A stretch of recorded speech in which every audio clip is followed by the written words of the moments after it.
Hey everyone, welcome back. I'm really glad you're here. Before we start, tell me in the comments, where in the world are you listening from tonight? Your city? Your country?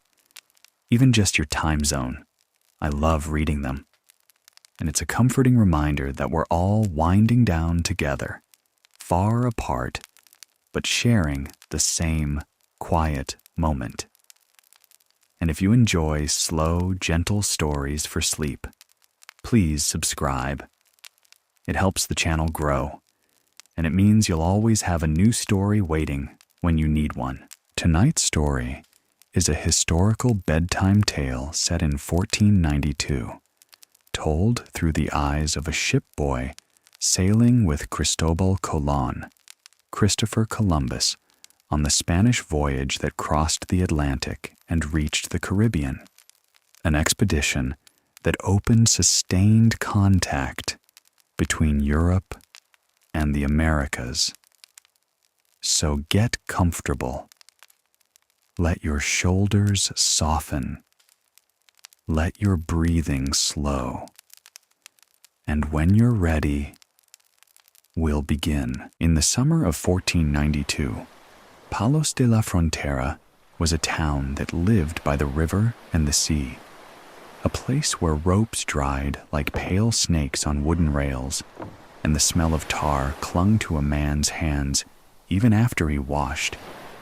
The Rio Tinto moved slowly past its banks, carrying small boats and scraps of reed and driftwood toward the Atlantic, toward the open water that most people feared and a few could not stop thinking about. Along the wharf, where barrels thudded onto planks and gulls screamed for fish guts, a boy moved like he belonged to the edges of things. He was young enough that his shoulders were still narrow, old enough that the dockmen had stopped shooing him away. He knew which knots held in wet weather and which ones lied. He knew how to listen for splinters in a plank, the way a carpenter listens for a hollow sound. He knew that sailors who returned with coins spoke loudly, and sailors who returned with scars spoke quietly. He had grown up among the tired miracles of a port town, a ship that limped home with torn canvas and a story too big for its hold. A fisherman who swore he'd seen seaweed that glowed at night. A trader who claimed the map was wrong because the world was wider than anyone dared admit. For the boy, wonder was not a song. It was work. It was lifting, hauling, scrubbing, carrying, and sometimes, if he was lucky, being ignored long enough to learn something. That year, the town's normal rhythms were interrupted by a new kind of noise. The sound of forced preparation. The Crown had issued orders that pressed down on Palos like a weight. The town was to provide ships, men, and supplies for a voyage under a Genoese captain in Castilian service, Cristobal Colon, the man some called an inspired navigator, and others called a dangerous dreamer. The orders did not feel like glory to the ship owners. They felt like punishment. The boy heard the complaints first as mutters and then as full arguments. At tavern doors, men spoke of the ocean as if it were a mouth that only ate. They said there were currents that pulled ships into nothing. They said the sea beyond the familiar routes was flat or boiling, or filled with weeds that could strangle a hull. They said, even if the world was round, as learned men insisted, it was far too large to cross with a ship that carried only weeks of water. But men still signed on, because the Crown's will could be a harsher storm than any weather, and because a handful of sailors could not resist the sharp lure of reward. There were promises of pay, and whispers of gold, and talk of titles for the bold. And above all, there was the quiet fact that the voyage, whether folly or fortune, was already happening. It was moving forward like a tide that did not ask permission. The ships were modest by the standards of the great Mediterranean ventures. 2 were caravels, quick, nimble craft that could dance with the wind. They were called the Niña and the Pinta, names spoken with familiarity by those who had seen them coast along Iberian waters. The third was larger and slower, a now often referred to as the Santa María, a ship with heavier timbers and a broader belly for cargo. She was not built for speed so much as for stubborn endurance. To the boy, they were not symbols of ambition or empire. They were wood and iron and canvas, living tools that could kill a man if he disrespected them. He watched as carpenters inspected ribs and seams. He saw seams freshly packed with oakum and sealed with pitch until they shone dark in the sun. He smelled the thick tar as it heated and turned sticky, a smell that seemed to sink into the river air itself. The boy's hands itched to be useful. He ran errands for sailors who were too busy to do them, carried water, fetched tools, held nails in his mouth so both hands could stay free. He learned the names of men the way a mouse learns the shadows of a kitchen, quickly, precisely, and always aware of danger. Some sailors were kind. Some were bored. Some were angry at the world and needed something smaller than themselves to push around. The captain, Colon, was not a man the boy could approach easily. He stood apart, and when he spoke, it was often with a tight certainty that made other men either listen or bristle. He dressed with more intention than the rough sailors, and he carried papers that mattered, agreements, permissions, orders. He looked like someone who had spent years fighting to be believed. But even Colon could not make a voyage alone. He needed crews, and crews needed captains they trusted. That trust came, in large part, from the Pinzon brothers, Martin Alonso Pinzon and Vicente Yáñez Pinzon, experienced mariners from the region whose names carried weight along the coast. Their involvement changed the mood of the town like a wind shift. If the Pinzones were going, some men reasoned, then perhaps the voyage was not pure madness. On the day, the boy managed to get close enough to see the ships being provisioned. He understood the voyage not as an idea, but as a list of necessities. Barrels of water rolled into place, their hoops creaking. Wine, because it traveled better than fresh water and lifted spirits when days grew long. Hard biscuit, dry as bone, stacked in crates, salted fish and meat, olive oil, vinegar, beans and chickpeas, bundles of rope, spare sailcloth, wooden pegs, iron fittings. Everything had a smell: brine, grain dust, sweat, pitch, and the faint sour hint of old wood that had soaked too many storms. It was not romantic. It was survival. And survival at sea required hierarchy. Even a boy could see the structure forming: captains and pilots, boatswains and carpenters, sailors and apprentices. The strong chose the easiest tasks. The clever chose the tasks that taught them something. The desperate took whatever was offered. The boy's chance came the way chances often do, as a gap in someone else's plan.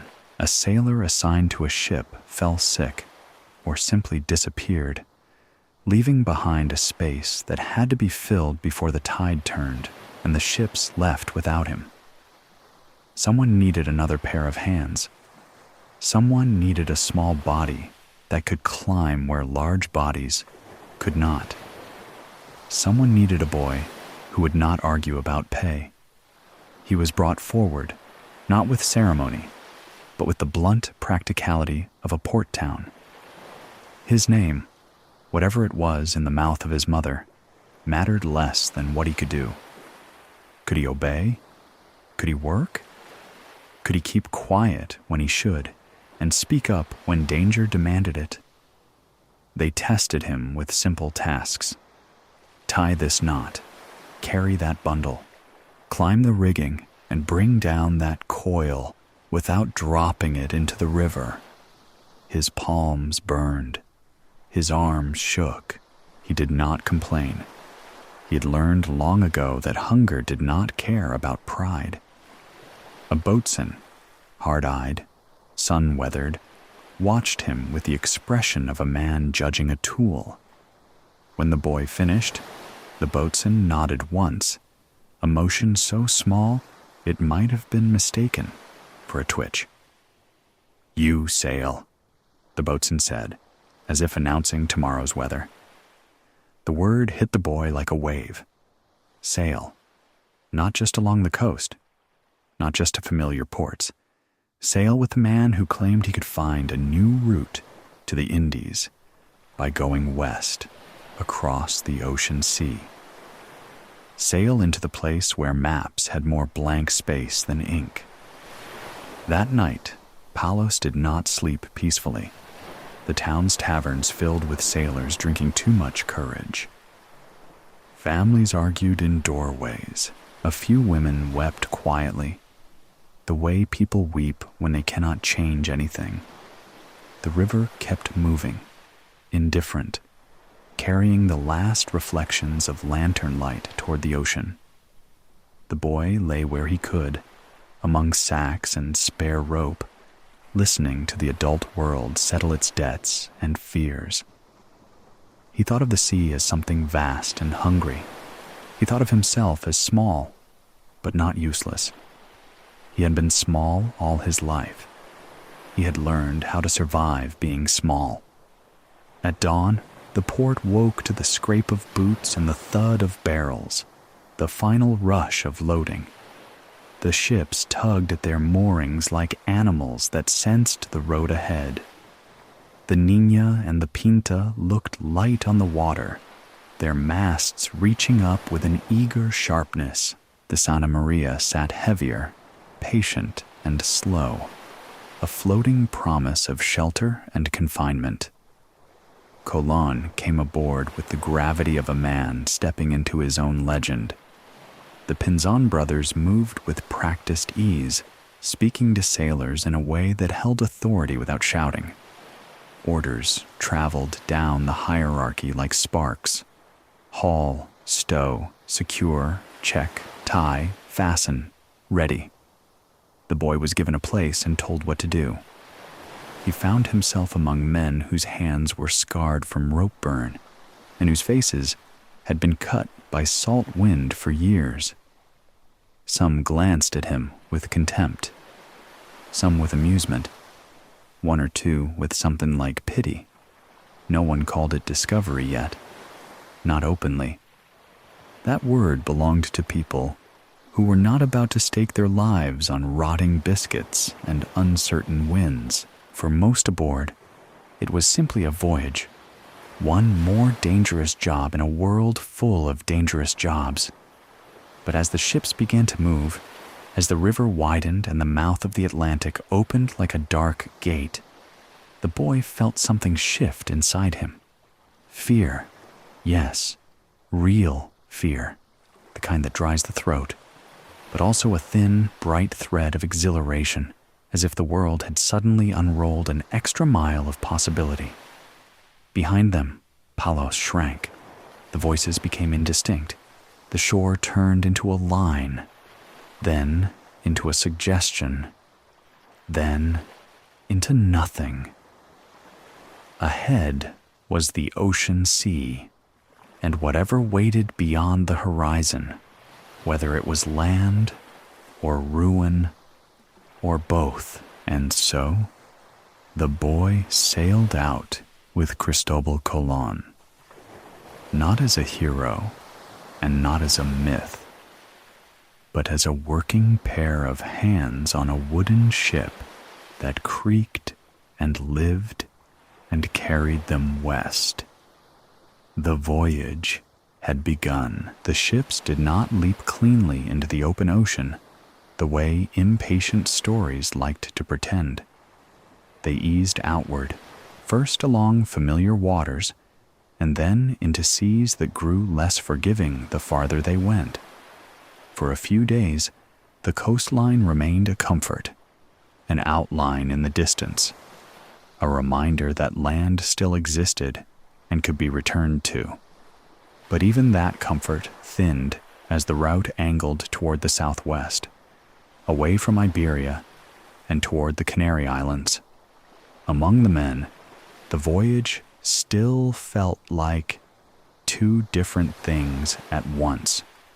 On the surface, it was labor as usual, sail handling, watch rotations, meals that came at the mercy of the cook's mood, and the ship's stores, the constant work of keeping wood and rope from turning against the people who trusted them. Underneath, it was a wager with the unknown.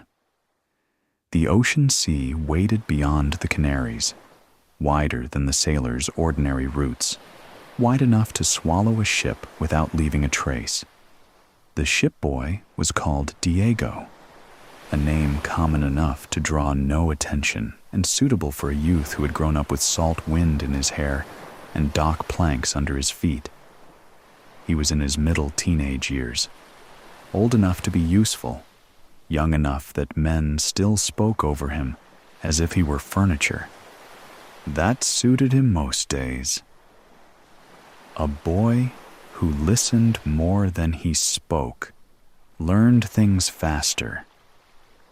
Diego's world was made of small duties that added up to survival. On his ship, whether he served on the Santa María or was shuffled between tasks, he carried messages, fetched tools, hauled coils of rope, helped with cleaning, and learned to keep his balance on a deck that never stayed still. He slept where space allowed, often near the smells of damp wood and old canvas, with the creak of timbers becoming the night's lullaby.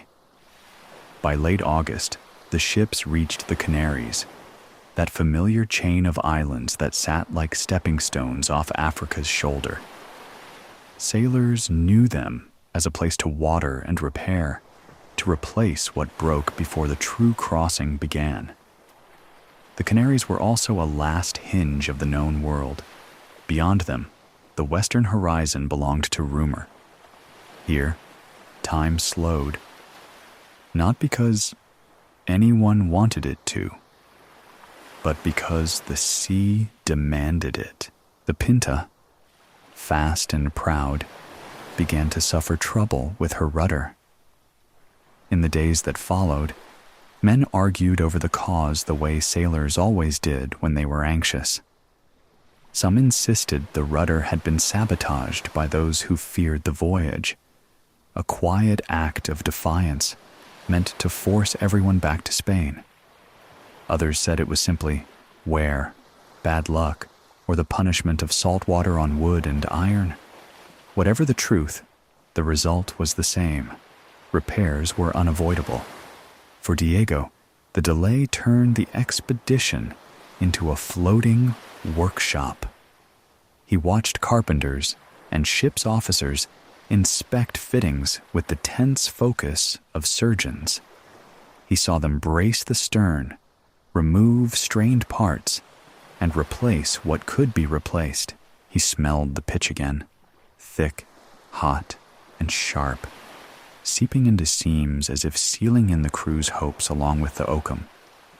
He heard the clang of tools and the low curses of men whose hands were better at rope than at delicate joinery. The Niña also required attention. Caravels were agile, but the winds of the Canaries and the coming ocean demanded choices about rigging and sail. The ship's configuration could determine whether she climbed into the wind like a bird or wallowed like a half-loaded barrel. Changes were made with practiced caution, and every change became a new thread in the crew's whispering. Whispers traveled faster than orders at night, when men sat in knots along the deck or near the shore with cups of wine. The talk turned in circles. How far west? How much water? How long before supplies turned sour? How much trust a man should place in a captain whose certainty felt like a blade? Some spoke of Colon's promises, of reaching the Indies, of wealth, of favor from the crown. Others mocked those promises as dreams dressed in official seals. Diego did not join the arguments. He watched faces instead. He learned who joked when nervous and who grew silent. He learned that fear often looked like anger. He learned that the older sailors did not always fear death most. Some feared a different kind of ending. Weeks of sailing west only to return empty-handed, laughed at by the very ports that had once envied them. Colon moved through the delay, like a man trying to outrun time. He pressed for readiness, demanded progress, and conferred constantly with experienced hands, especially with the Pinzon brothers, whose influence could calm men more effectively than any speech. When Colon spoke to the crew, he spoke as though the voyage were already proven. He did not sound like a gambler. He sounded like a man describing a road he had walked before, even though none of them believed that could be true. Yet Diego noticed something in the captain's manner when the day's work ended and the sun lowered into the sea. In those moments, Colon often withdrew to his own thoughts, staring toward the western horizon longer than seemed necessary. His posture held the rigid patience of someone wrestling doubt into submission. The captain could not afford to reveal uncertainty. Men who ventured into the unknown demanded a leader who looked like he knew where the edge was. The Canaries offered their own strange comfort. The islands smelled different from Iberia: dry earth, volcanic stone, unfamiliar herbs crushed underfoot. Markets held fruit that felt like sunlight made solid. Fresh water tasted like a blessing. Even the wind felt warmer, as if the sea here carried a slower heartbeat. But for all that comfort, the delay also sharpened the crew's awareness of what came next. Every day spent repairing was a day closer to the moment when they would leave the last familiar land behind. The pause was not restful. It was anticipatory, like the held breath before a plunge. On one of those evenings, while the last light drained out of the sky, Diego sat on the edge of the deck with a coil of rope beside him, rubbing his palms where the fibers had bitten into the skin. Nearby, men spoke in low voices about currents and monsters and how the ocean might change when one sailed too far. Diego had heard stories all his life, but now the stories felt heavier. They were no longer entertainment. They were possibilities. A sailor with a scarred cheek, old enough to have crossed the coastal routes a dozen times, glanced at Diego and shook his head as though remembering himself at that age. "You're too young to be out there," the man muttered. Diego did not answer. He had learned that arguing rarely helped. Still, in his silence, there was a stubborn truth. He was out there already. The voyage had claimed him the moment his name was written or spoken into the crew list.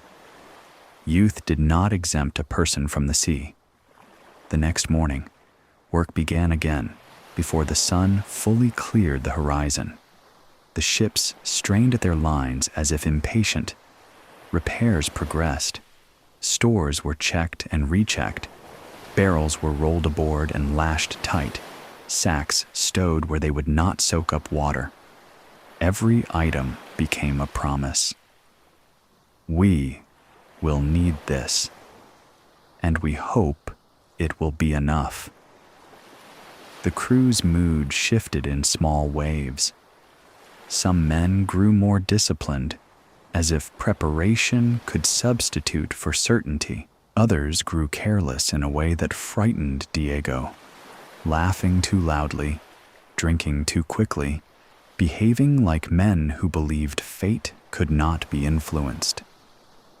Diego stayed close to the practical ones, the sailors who checked knots twice, who kept their knives sharp, who watched the sky with the respect it deserved.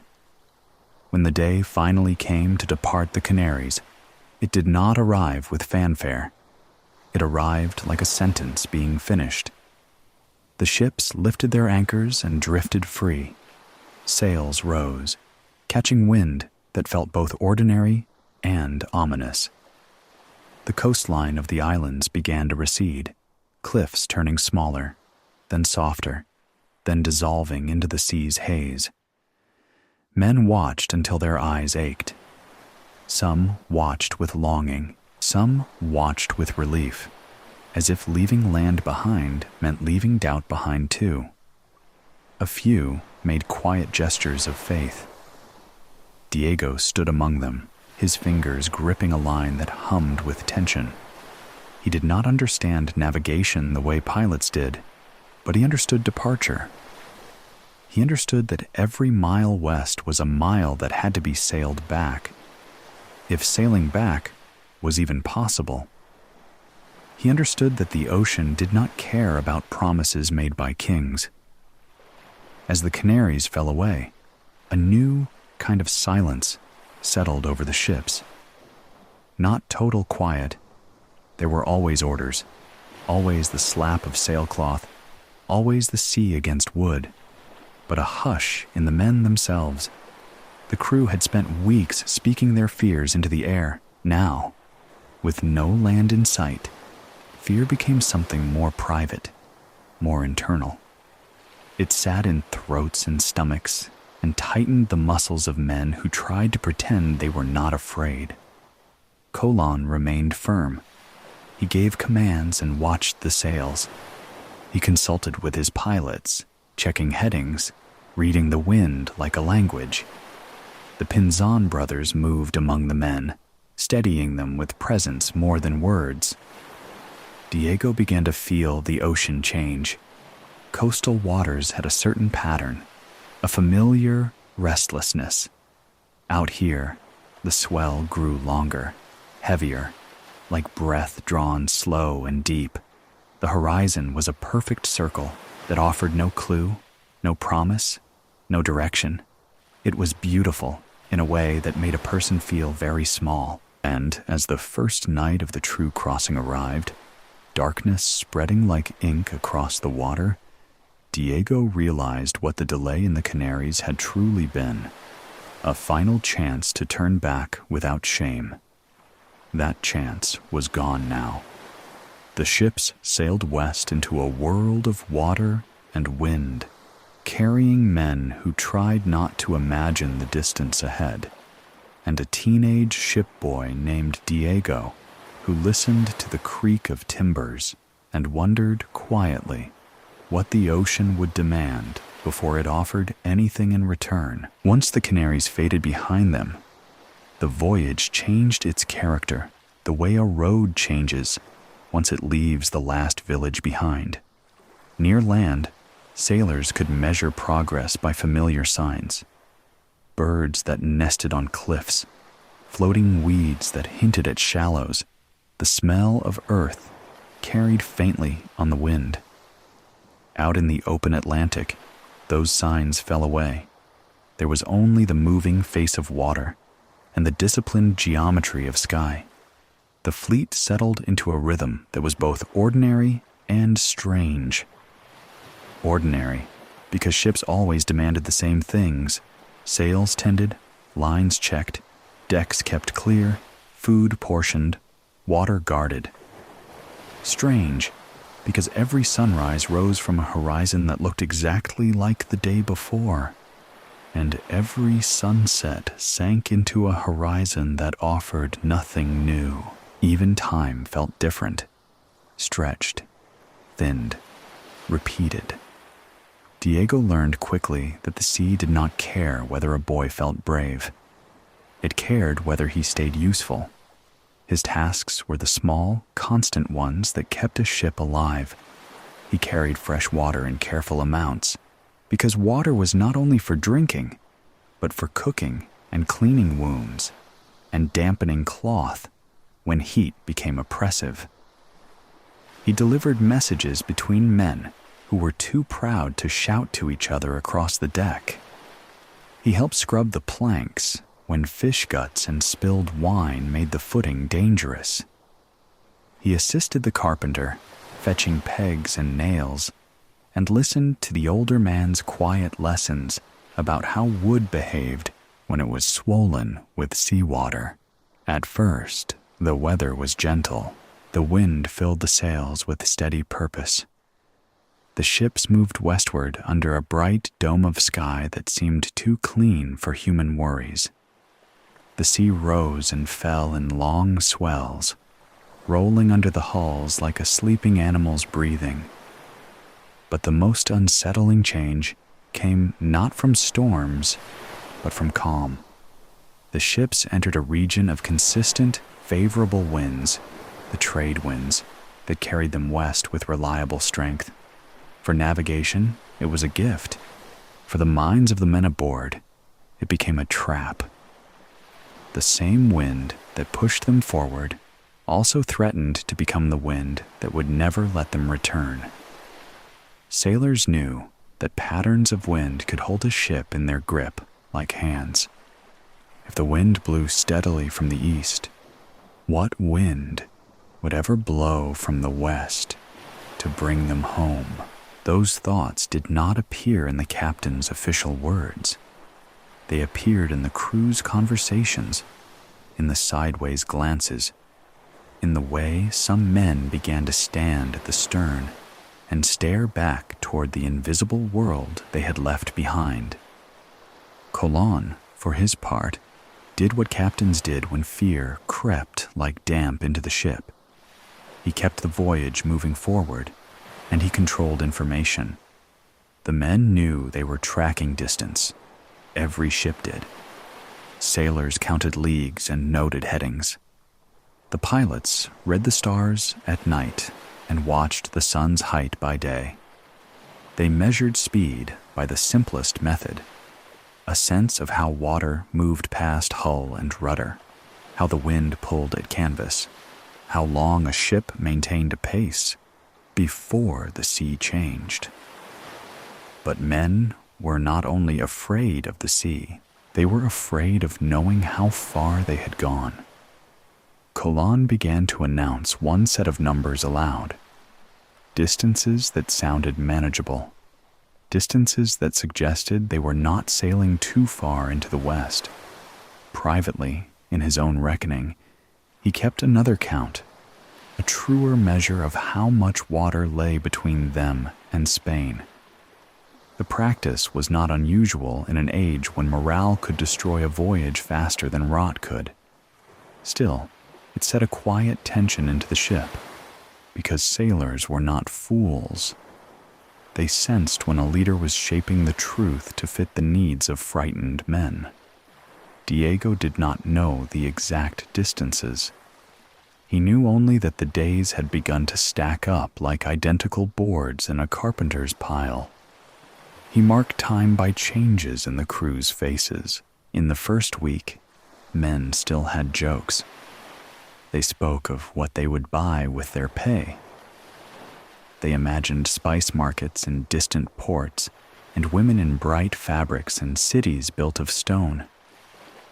They complained about the biscuit and laughed at the complaints, because complaining was part of being alive at sea.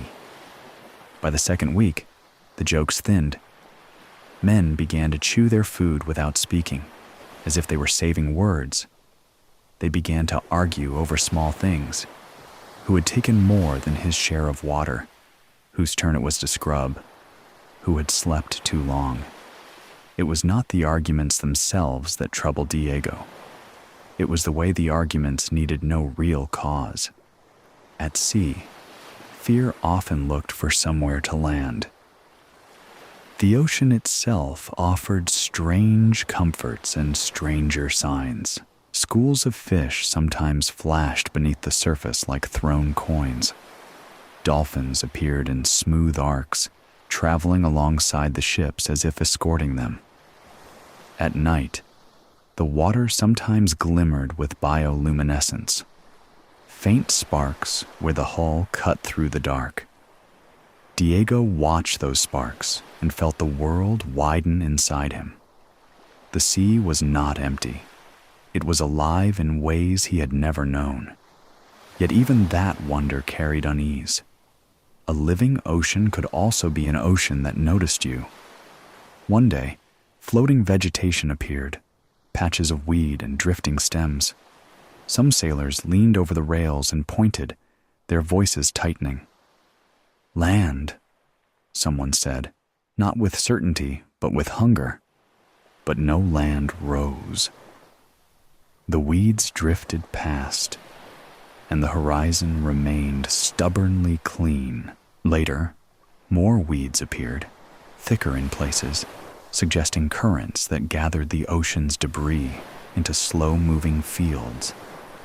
Older sailors muttered about the sea turning into a green prison, about ships becoming stuck until their crews starved. Colon countered with calm authority. He insisted these signs meant land could not be far, that nature was pointing the way. He had to say it. To admit uncertainty would be to invite the crew's dread to take command. The ships kept their formation as best they could. They were close enough to signal, close enough that a man could believe he was not alone, but far enough that each vessel remained its own little world of creaking wood and breathing men. Aboard the Santa María, discipline carried the weight of inevitability. She was the flagship, slower and heavier, and so the others often adjusted to her pace. Her deck had its own hierarchy, officers with authority, sailors with muscle, specialists whose skills mattered in emergencies, the carpenter, the caulker, the cooper who tended barrels, the men who understood sails as if they were part of their bodies. Diego moved between these worlds like a small current. Because he was young, he was sent everywhere. Because he was quiet, he heard more than most. He heard men wonder aloud whether Colon truly knew what he was doing. He heard them talk about the agreements Colon had with the crown. Titles promised, shares of wealth, power that seemed too large for one man to be granted unless the rulers were desperate. He heard the name Indies, spoken with different meanings. Some said it like a destination, others like a prayer. He also heard faith, not faith in the way priests spoke of it, full of certainty and rules, but the simpler faith of sailors, the belief that if you do your job, the ship will continue to float, the belief that if you keep moving, something will eventually change, the belief that the sea, for all its cruelty, sometimes let men through. Still, fear grew.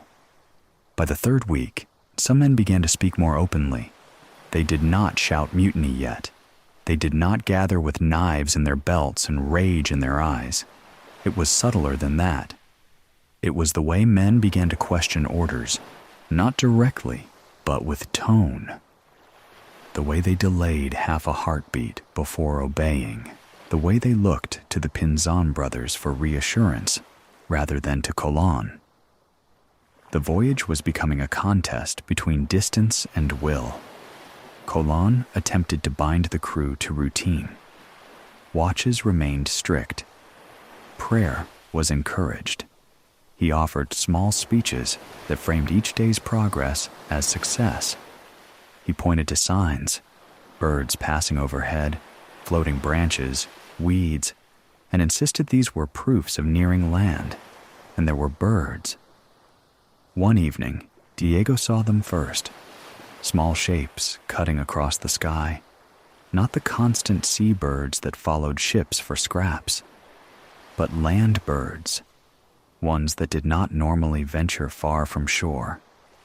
Their presence stirred the deck like wind through dry grass. Men pointed, voices rising. Even hardened sailors leaned on the rail as if their eyes could pull land out of the distance. The next morning brought more signs. A carved piece of wood that looked worked by human hands. A small stick that seemed too smooth to be purely natural. The ocean was delivering hints like a careful storyteller, enough to keep hope alive, not enough to end the suspense. But hope, when stretched, becomes its own torment. Diego saw the toll in the men's bodies. Lips cracked from salt and sun. Skin grew raw where clothes rubbed. Eyes reddened from staring at the same horizon. The biscuits grew more stale. The water in some barrels began to taste of wood and faint rot. The ship's smells thickened. Sweat, damp cloth, old food, the ever-present tar. Sleep became restless. Even when Diego did sleep, he woke to the groan of timbers and the flutter of sailcloth, and for a moment he would not know where he was. Then he would remember the ocean, the west, the unknown. And then came the night when unease sharpened into something that could not be ignored. It began as murmurs near the forecastle, where sailors gathered in the dark. Diego was carrying a coil of line when he noticed how still they stood, close together, their faces turned inward. Not laughing, not complaining, listening. He lingered at the edge, pretending to adjust the rope, and caught fragments of conversation. We've gone too far. He lies about the distance. The wind will not let us back. We'll die out here. A name surfaced in the murmurs. Pinzon, spoken as if the brothers were the only ones who might dare to confront the captain or guide the crew away from disaster. Another name followed, Colon, spoken with the bitter edge of blame. Diego's stomach tightened. He understood enough to know what this was. The beginning of a crew, imagining a different ending. Mutiny did not always arrive with a sword. Sometimes it arrived first as agreement. Before the talk could grow louder, a stern voice cut through the dark, an officer's shout. Men scattered, returning to their posts with forced casualness. The ship resumed its outward calm. But the calm was thin, like a patched sail. Colon, somewhere aft, would have sensed it. Captains sensed these things the way animals sensed weather. He would not let it blossom. He could not. The next day, he made a point of consultation with the Pinzon brothers, of appearing steady, of ordering the course maintained. He addressed the men with firmness, reminding them of duty and reward. He insisted they were close. He insisted the signs were clear. He insisted, above all, that to turn back now would be to admit cowardice and to lose everything. Some men believed him because they wanted to. Some disbelieved him and obeyed anyway because obedience was habit. And some, in the quiet chambers of their minds, began to consider what it would take to force the ships east. Diego watched it all with the wide-eyed stillness of youth forced into adult stakes. He was not a decision maker. He was a witness, yet he felt the voyage pressing on him, shaping him, teaching him the deep truth that the ocean was not the only danger. Men were. As the days continued, wind steady, water endless, the fleet sailed into the part of the story where patience would either be rewarded or shattered. The horizon remained blank. The talk grew heavier, and the boy named Diego, who had grown up believing the sea was the largest thing in the world, began to understand that fear inside a ship could be larger still. Soon, something would have to break. The captain's certainty, the crew's restraint, or the ocean's silence. As September drained into October, the voyage began to feel like a room with no doors. The wind stayed faithful from the east, pressing the sails outward day after day, and the ocean kept offering the same blue face, sometimes wrinkled by small waves, sometimes smoothed into a glassy swell, always vast enough to make distance feel like a punishment. Routine became the fleet's only medicine. Men rose for their watches, hauled lines, trimmed canvas, checked lashings, scrubbed the deck, ate, slept, rose, again. It was a rhythm that should have settled the mind. Instead, it became a metronome, counting down to something no one could name aloud. Diego, the teenage shipboy, moved through the Santa Maria's daily life like a shadow shaped by duty. The ship was his whole world now. Its narrow passages, its cramped smells, its creaking voice. When he crossed the deck, he felt the timbers flex beneath his feet, as if the ship were a living animal, carrying them unwillingly across its own fears. He learned the texture of tension. It was in the way men held their shoulders, high and tight, as if bracing for a blow. It was in the way laughter sounded forced, sharp at the edges, ending too quickly. It was in the way certain sailors watched the officers, their eyes quick and calculating. Colon kept the appearance of control with careful effort. He conferred with his pilots at set times. He walked the deck in the morning and again in the late afternoon, scanning the horizon like a man searching for proof that the world would obey him. He spoke often of signs, floating branches, birds, changes in watercolor, as if these were chapters in a book only he could read. And the signs did continue. There were days when the sea carried more weeds than before, drifting in tangled patches. Men leaned over the rail and pointed to stems and leaves, some insisting that such plants must come from nearby shorelines. There were days when birds appeared, small and quick, sometimes circling, sometimes flying with steady purpose. Birds were the most dangerous kind of hope because they looked like certainty. But days passed, and nothing rose from the horizon. That was when the fleet entered the most exhausting part of the crossing. The stretch where evidence was plentiful enough to keep men from turning back immediately, yet insufficient to end their doubt. Hope became a rope that chafed the hands.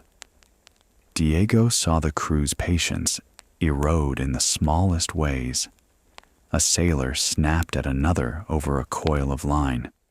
Someone accused someone else of drinking more than his share. Two men argued about whether a cloud on the horizon was land, their voices rising until an officer's shout cut them apart. Even the ship's body seemed to participate in the strain. The Santa Maria creaked more at night, or perhaps Diego simply noticed it more. The masts groaned as if complaining. The ropes hummed and shivered under wind pressure. In the darkness, the ship sounded like an old house trying to speak. One evening, As the sun went down red and heavy, Diego was sent aft with a message. He crossed the deck carefully, stepping around coils of rope and barrels lashed near the rails. Near the stern, he slowed. The captain and several officers stood in a tight cluster, their heads bowed toward a chart and the captain's written notes. Diego could not see the details clearly, but he saw the posture of argument. A finger stabbed at the paper. Colon's hand came down sharply, flattening it, insisting.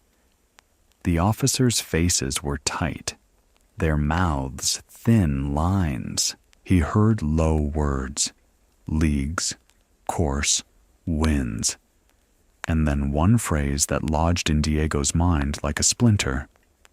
The men will not endure much longer. When Diego delivered his message and turned away, he felt the atmosphere of the stern behind him, dense with authority, and with the unspoken knowledge that authority was only as strong as the crew's willingness to accept it. That night, the whispering began earlier than usual. It started where it always started, among the sailors who had nothing to do but think.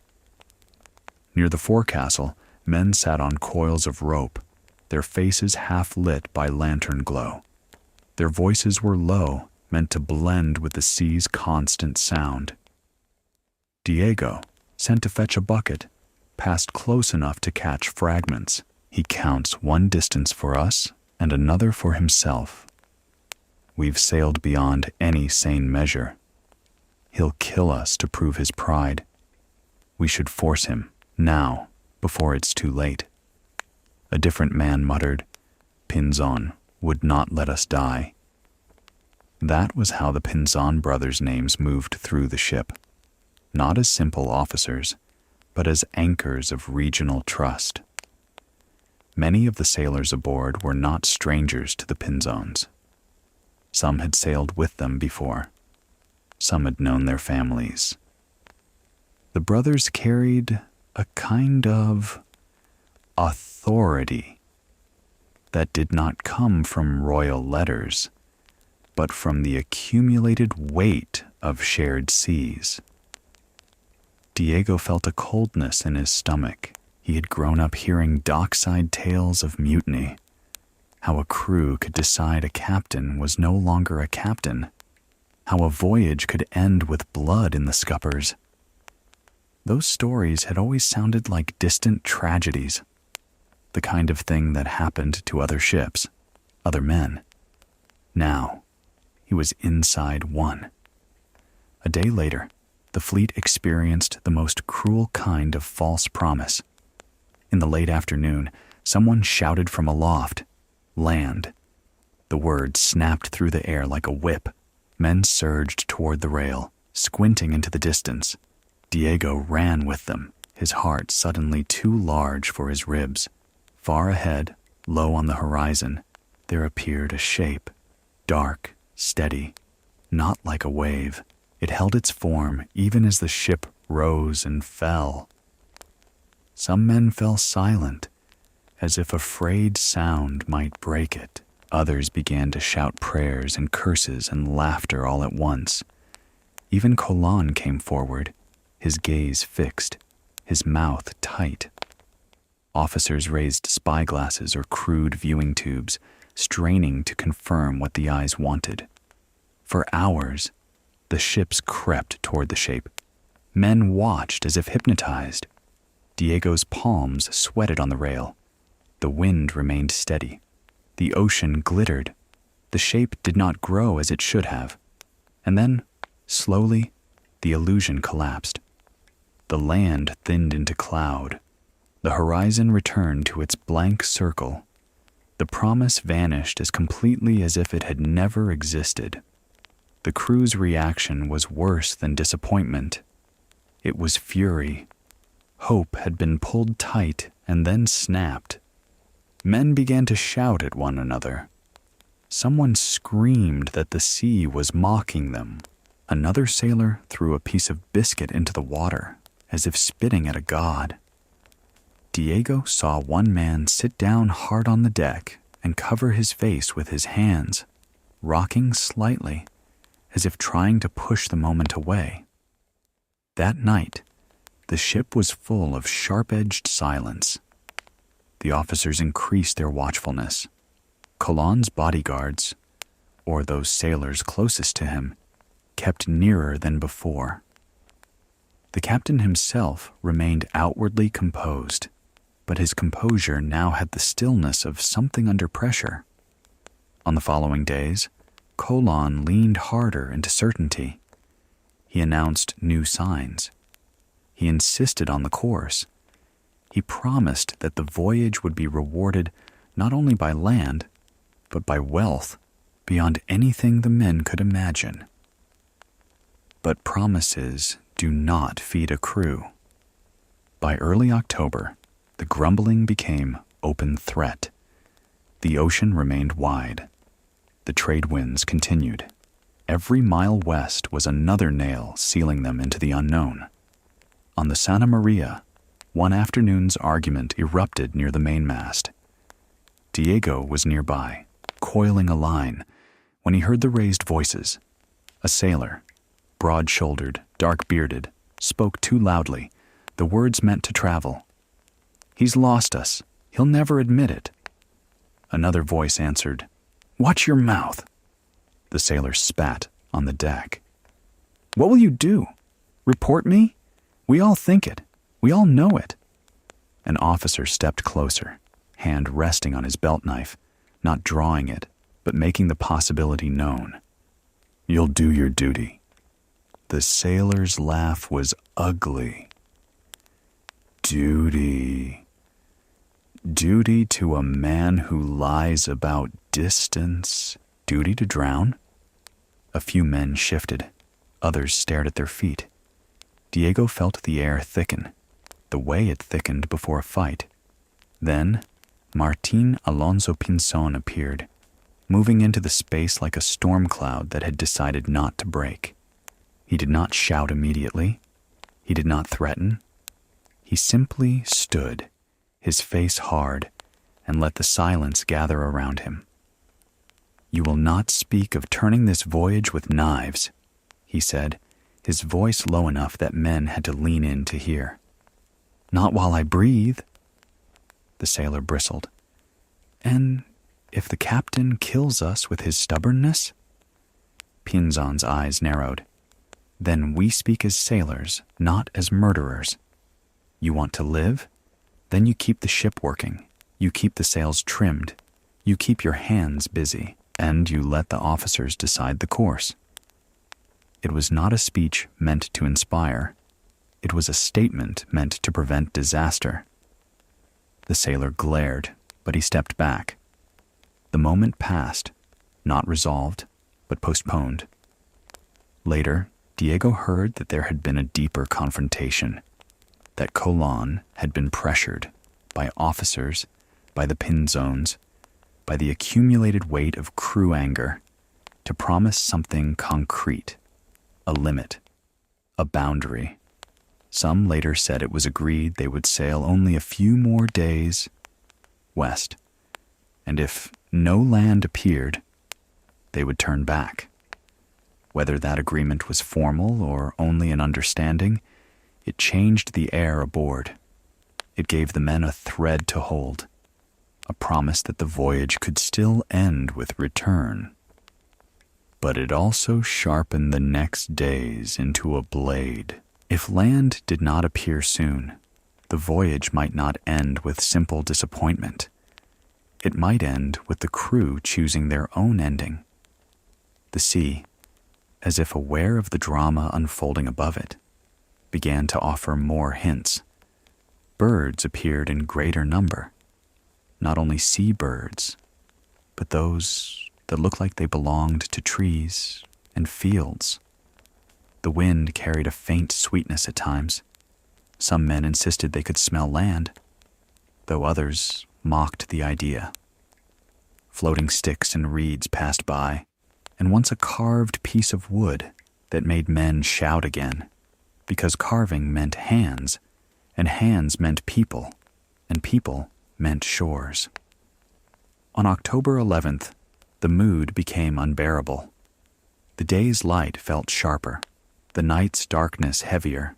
Men watched the horizon with a desperation that made their faces look older. Diego felt it too, the sense that the voyage had reached a cliff edge, and the next step would either be salvation or fall. As evening came, the ships moved under a calm sky scattered with stars. Lanterns were lit. Watches were set with unusual strictness. Colon himself remained on deck longer than usual, his gaze fixed westward. A reward had been promised to the first man to sight land, another desperate measure to sharpen attention and hope. Diego, though he was only a boy, found himself awake beyond his assigned tasks, unable to sleep. The ship's creaks sounded louder. The ocean's breathing felt closer. Somewhere forward, men murmured prayers. Then, near midnight, a shout cracked through the darkness from the Pinta. "Tierra! Tierra!" Land. The word flew across the water, carried by wind, by fear, by longing. On the Santa María, men surged toward the rail, voices rising, bodies colliding in the narrow space. Diego pushed forward until he could see beyond the bow. At first, he saw only darkness and the faint silver of starlight on waves. Then, far ahead, low against the horizon, there was something that did not move like water. A line, a shadow, the suggestion of shore. For a long moment, the ships seemed to hold their breath. Then the fleet's disciplined order fractured into raw emotion. Some men laughed like children. Some wept openly.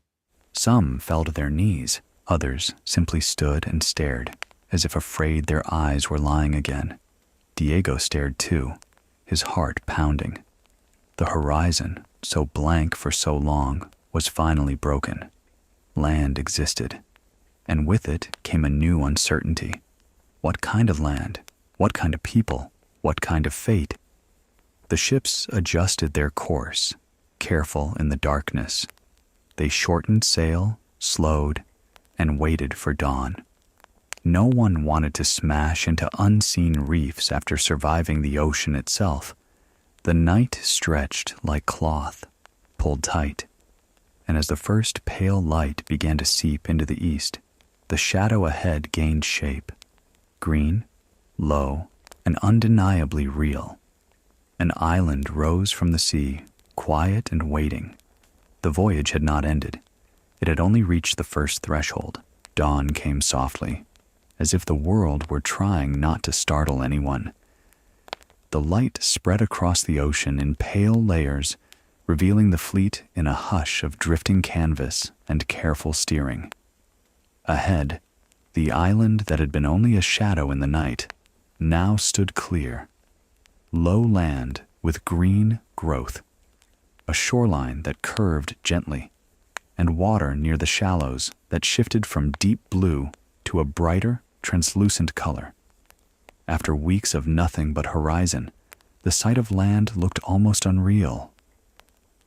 Men stared as if their eyes might betray them again. Even those who had cheered in the dark now seemed cautious, quieted by the sheer fact of it. The ships did not rush in.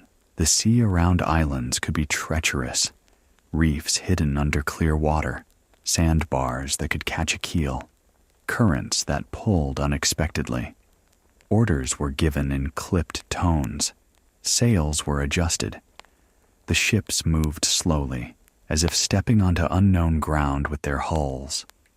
Diego stood among the men on the Santa Maria's deck, feeling the ship's subtle changes through his feet.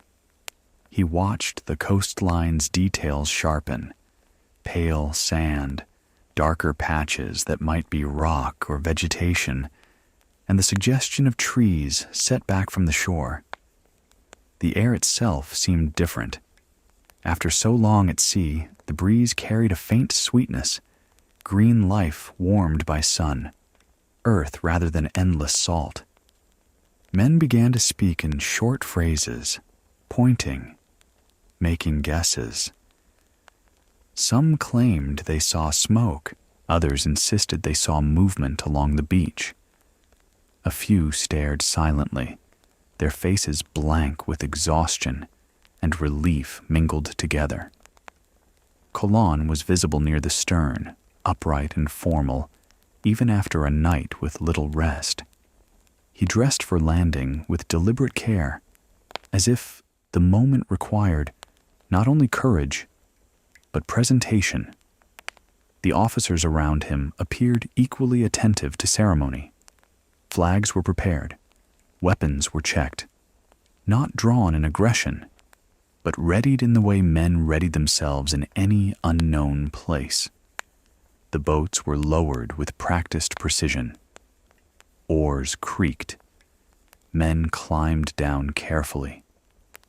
The sea was calm enough to make the process look easy, but Diego could see how hands trembled with excitement and fatigue. It was the kind of trembling that came when the mind finally allowed itself to imagine reward. Diego was not among the first in the boat, but he watched closely as the landing party moved toward shore. The water near the beach was so clear that sand ripples were visible beneath it. The boat's keel scraped lightly as it entered the shallows. Men stepped out, boots sinking into wet sand. A moment later, Colon himself stepped onto land. He did not simply arrive, he claimed. The ceremony unfolded with the stiff gravity of European custom. A banner was raised and prayers were spoken. The land was taken in the name of the Catholic monarchs, Isabel and Fernando, words that sounded powerful in Spanish mouths. Though their meaning had no shared anchor in this place, the men present witnessed it the way men witnessed any official act, as proof for later, as a record for rulers far away, as the first page in what they assumed would become a very profitable account. The island had its own name already, though the Europeans did not yet understand it. In Colon's naming, it became San Salvador, Holy Savior, an attempt to frame the discovery as both victory and providence. Among the people who lived there, it was known as Guanahani, a name tied to their own history and meaning. Diego stood back from the formal circle, close enough to observe, but far enough that no one ordered him into ceremony. His eyes moved instead to the line of trees and the open beach beyond, searching for what the island would reveal next. It did not take long. Figures appeared at the edge of the greenery. Men with brown skin, mostly unclothed, moving with cautious curiosity rather than panic. They carried spears in some cases, but their posture did not suggest an imminent attack. They watched the strangers, pale-skinned men, in cloth and metal, step onto their shore and plant flags like stakes. The first approach was slow, like animals meeting across a gap. Colon and his officers offered gestures that were meant to communicate peace, open hands, careful steps, smiles that felt strained by unfamiliarity. The islanders, Taino people, though that term would come later into Spanish use, advanced a little, then paused, then advanced again. Diego could not understand their language, but he understood their expressions. Curiosity, wariness, the quick assessment of danger and opportunity that all humans shared, no matter the sea between them. Colon began to give gifts. Small things, beads, bells, bits of red cloth, items that were cheap in Europe, but bright and novel here. The islanders received them with interest, touching, turning, raising them to the light. They offered things in return, parrots with brilliant feathers, balls of cotton, food. The exchange looked friendly. It also carried an invisible imbalance. One side believed it had arrived at the edges of Asia. Among people, it could fold into its own map of the world. The other side had no reason to believe these visitors were the beginning of an empire. Diego watched one of the islanders lift a small bell and shake it. Startled by the sound, another held a colored bead up to his eye and laughed softly. That laughter, light, genuine, was strangely moving after the long tension at sea. It made the encounter feel briefly like a meeting between worlds rather than a collision. Yet beneath the surface, misunderstanding began at once. Colan's attention fixed on one particular question: gold. He scanned faces, ears, necks. He noticed small ornaments, tiny bits of gold worn in piercings. He asked through gestures and through the few words he attempted to shape from whatever he thought might be shared language. He pointed to the ornaments and then inland, raising his eyebrows. The islanders responded with gestures too, pointing, nodding, motioning vaguely toward other directions. To them, the question might have meant many things. To Colan, it meant one thing only. Where was the source? The crew's mood changed with every glint. Men who had been frightened now leaned forward with a different hunger. They had not crossed an ocean for parrots and cotton. They wanted something that would justify the risk in the eyes of kings and creditors. Diego felt that hunger moved through the men like a tide. He had seen greed in port towns, fights over pay, theft of cargo, hard eyes when coins were counted. But here, on this gentle shore, with its bright water and quiet trees, greed looked almost out of place. It did not belong, and yet it had arrived all the same, hidden inside European expectations, like a blade wrapped in cloth. As the morning progressed, the Europeans explored the immediate shoreline. The island seemed peaceful. There were paths, perhaps, and signs of habitation. The vegetation looked abundant. Palms, broad leaves, dense green growth that made the air feel thick with life. The heat settled into the day quickly, and sweat returned to men's faces, though now it smelled less of ship confinement and more of sun and salt. Diego was sent to assist with simple tasks, carrying items, staying near the boat, helping keep order. He watched Colan speak with his officers and then glanced repeatedly at the islanders, measuring them the way a merchant measured goods.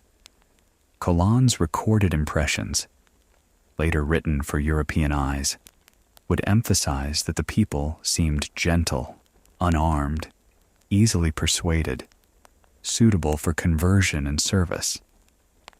Those judgments were shaped by the assumptions of conquest, but Diego, standing close enough to see detail, noticed something else too. The islanders were not helpless. They were observant. They watched everything the strangers did, and they communicated among themselves in quick, fluid exchanges. Their curiosity was not stupidity. It was calculation. At one point, Diego saw a small group of islanders touch European clothing and then touch their own skin, as if comparing textures. Another reached carefully toward a Spaniard's beard, fascinated.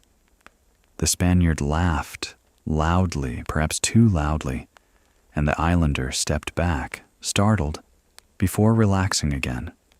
In these tiny moments, the encounter felt human and delicate, balanced on the edge between trust and fear. Yet even in the first hours, the balance began to tilt. A few Spaniards tested boundaries, walking closer to where they should not, touching objects without asking, staring too long. The islanders responded with patience at first, then with subtle withdrawal. They did not flee outright. They shifted back like a tide receding, leaving less of themselves exposed. Colon, aware that the first impression would echo in history, tried to keep discipline. He knew violence now could ruin the story he needed to tell the crown. Still, he also believed in taking what he called samples of the people, individuals who could be brought back, taught Spanish, used as interpreters. Even if the act was framed as necessary, it was a turning point, a shift from meeting to taking. Diego did not witness the later decisions in full. He was a boy, not in the captain's inner circle. But he saw enough to feel the atmosphere change, the way islanders began to look at the ships with a new caution, the way some Spaniards began to look at islanders not as hosts, but as means. By afternoon, the landing party prepared to return to the ships. The boats were loaded. Colon's men carried back gifts and traded items, and the story of what they had seen traveled back across the short distance of water like fire spreading through dry grass. On the Santa María, men crowded the rails, shouting questions. Is it truly land? Are there cities? Gold? People? The returning sailors answered with excitement and with exaggeration. The human mind, after weeks at sea, wanted the new world to be larger than it was. The island was beautiful, yes, but it was not the rich Asian port Colon had imagined. Still, the mere existence of land was enough to turn fear into momentum. Diego climbed back aboard with the others. As his feet touched the familiar planks, he felt a strange conflict. Relief to be safe on the ship, and sadness to leave the softness of shore behind so quickly. That evening, as the sun lowered behind the island, the fleet anchored in calmer waters. The island lay there, quiet under the fading light, as if it had merely tolerated their arrival rather than welcomed it. Smoke rose faintly somewhere inland, proof of lives continuing, indifferent to European ceremony. Men ate that night with a new energy. They spoke of what would come next. They spoke of islands beyond this one, of larger lands, of gold sources. Colon wrote and calculated and planned, his mind already leaping ahead. Diego, lying down where he could among ropes and sacks, listened to the ship's familiar groans and the soft lap of water against hull. Outside, the island's darkness pressed close, smelling of leaves and warm earth. They had reached land, but not the ending they imagined. And in that quiet space between arrival and pursuit, the voyage changed again, from a desperate crossing into a searching hunger that would drive them from island to island, chasing rumors of wealth and greatness through waters that were still unknown to European maps. The ocean had delivered them to a shore. Now, the shore would lead them onward. After the first landing, the fleet did not settle into rest. It could not. The men had crossed an ocean with a promise hanging over them: Indies, spices, cities, gold. And the island of Guanahani, for all its beauty, did not match the weight of that promise. It offered life, water, and people who moved with calm curiosity. It offered cotton and parrots and small ornaments. It did not offer the glittering proof that kings and financiers demanded.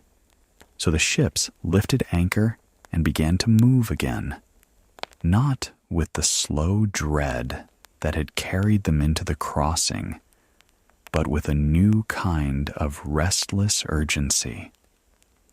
Colon believed he was near the edges of Asia. He interpreted every hint through that belief. In his mind, The islands were outlying lands, stepping stones toward larger realms, toward Chipango, Japan as Europeans understood it, or Cathay, China, toward ports where merchants measured spices by sacks and where gold could be found in quantities that would satisfy the crown.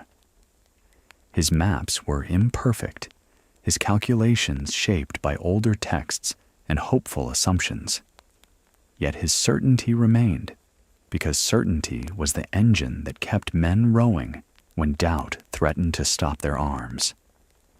For Diego, the days that followed became a blur of movement between islands, short crossings, landings, departures, and the constant sense that the fleet was chasing something that always sat just beyond the next horizon. The sea here felt different from the Atlantic crossing.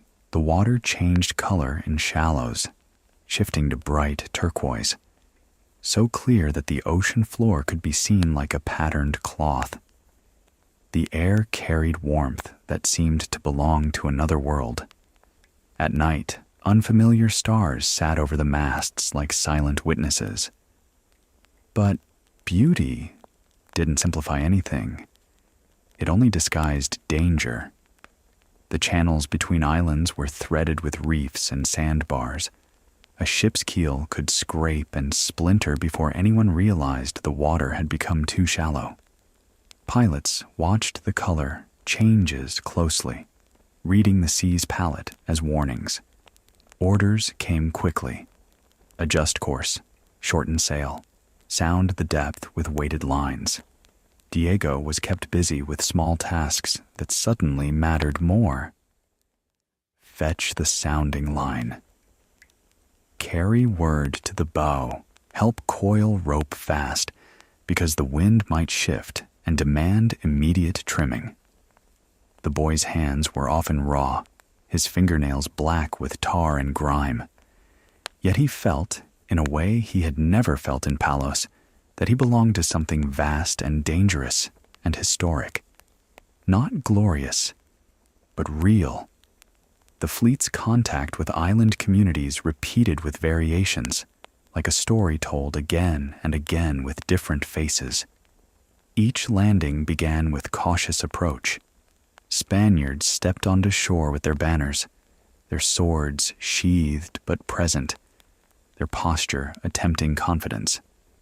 Local people, Taino communities across these islands, appeared gradually, watching the strangers' strange clothing, their metal, their boats that looked like floating houses.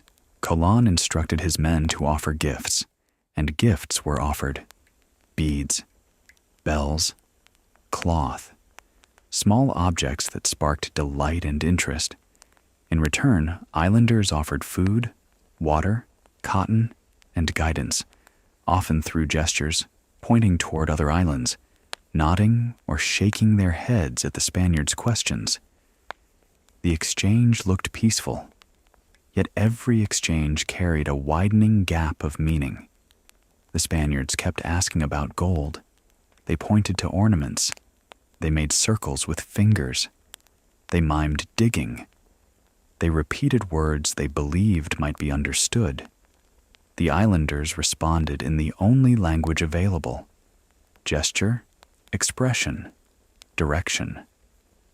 Sometimes they pointed away.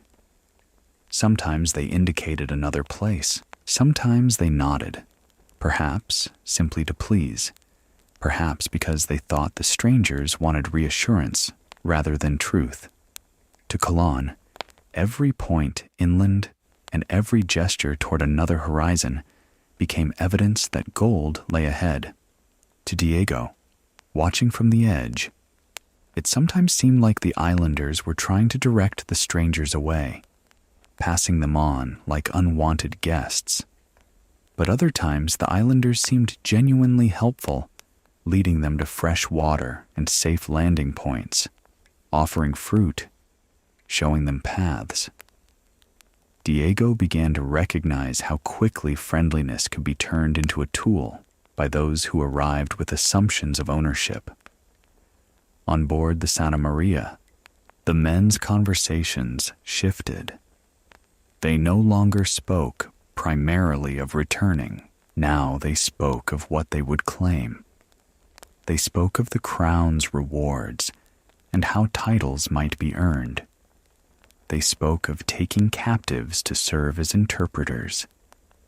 They spoke of these islands as if they were already part of Spain's story, even though Spain had existed here for only days.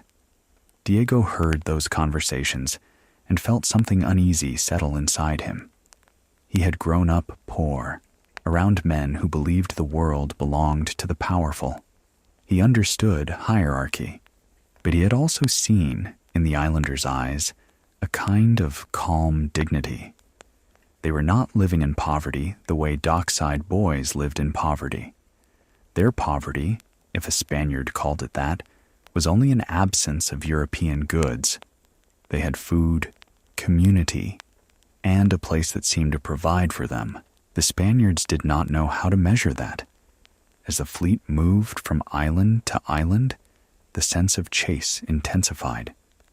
Colon recorded names, sometimes using local words, sometimes assigning Spanish names to make the land fit into his own system. The act of naming became a quiet claiming, a way to fold foreign shores into European language.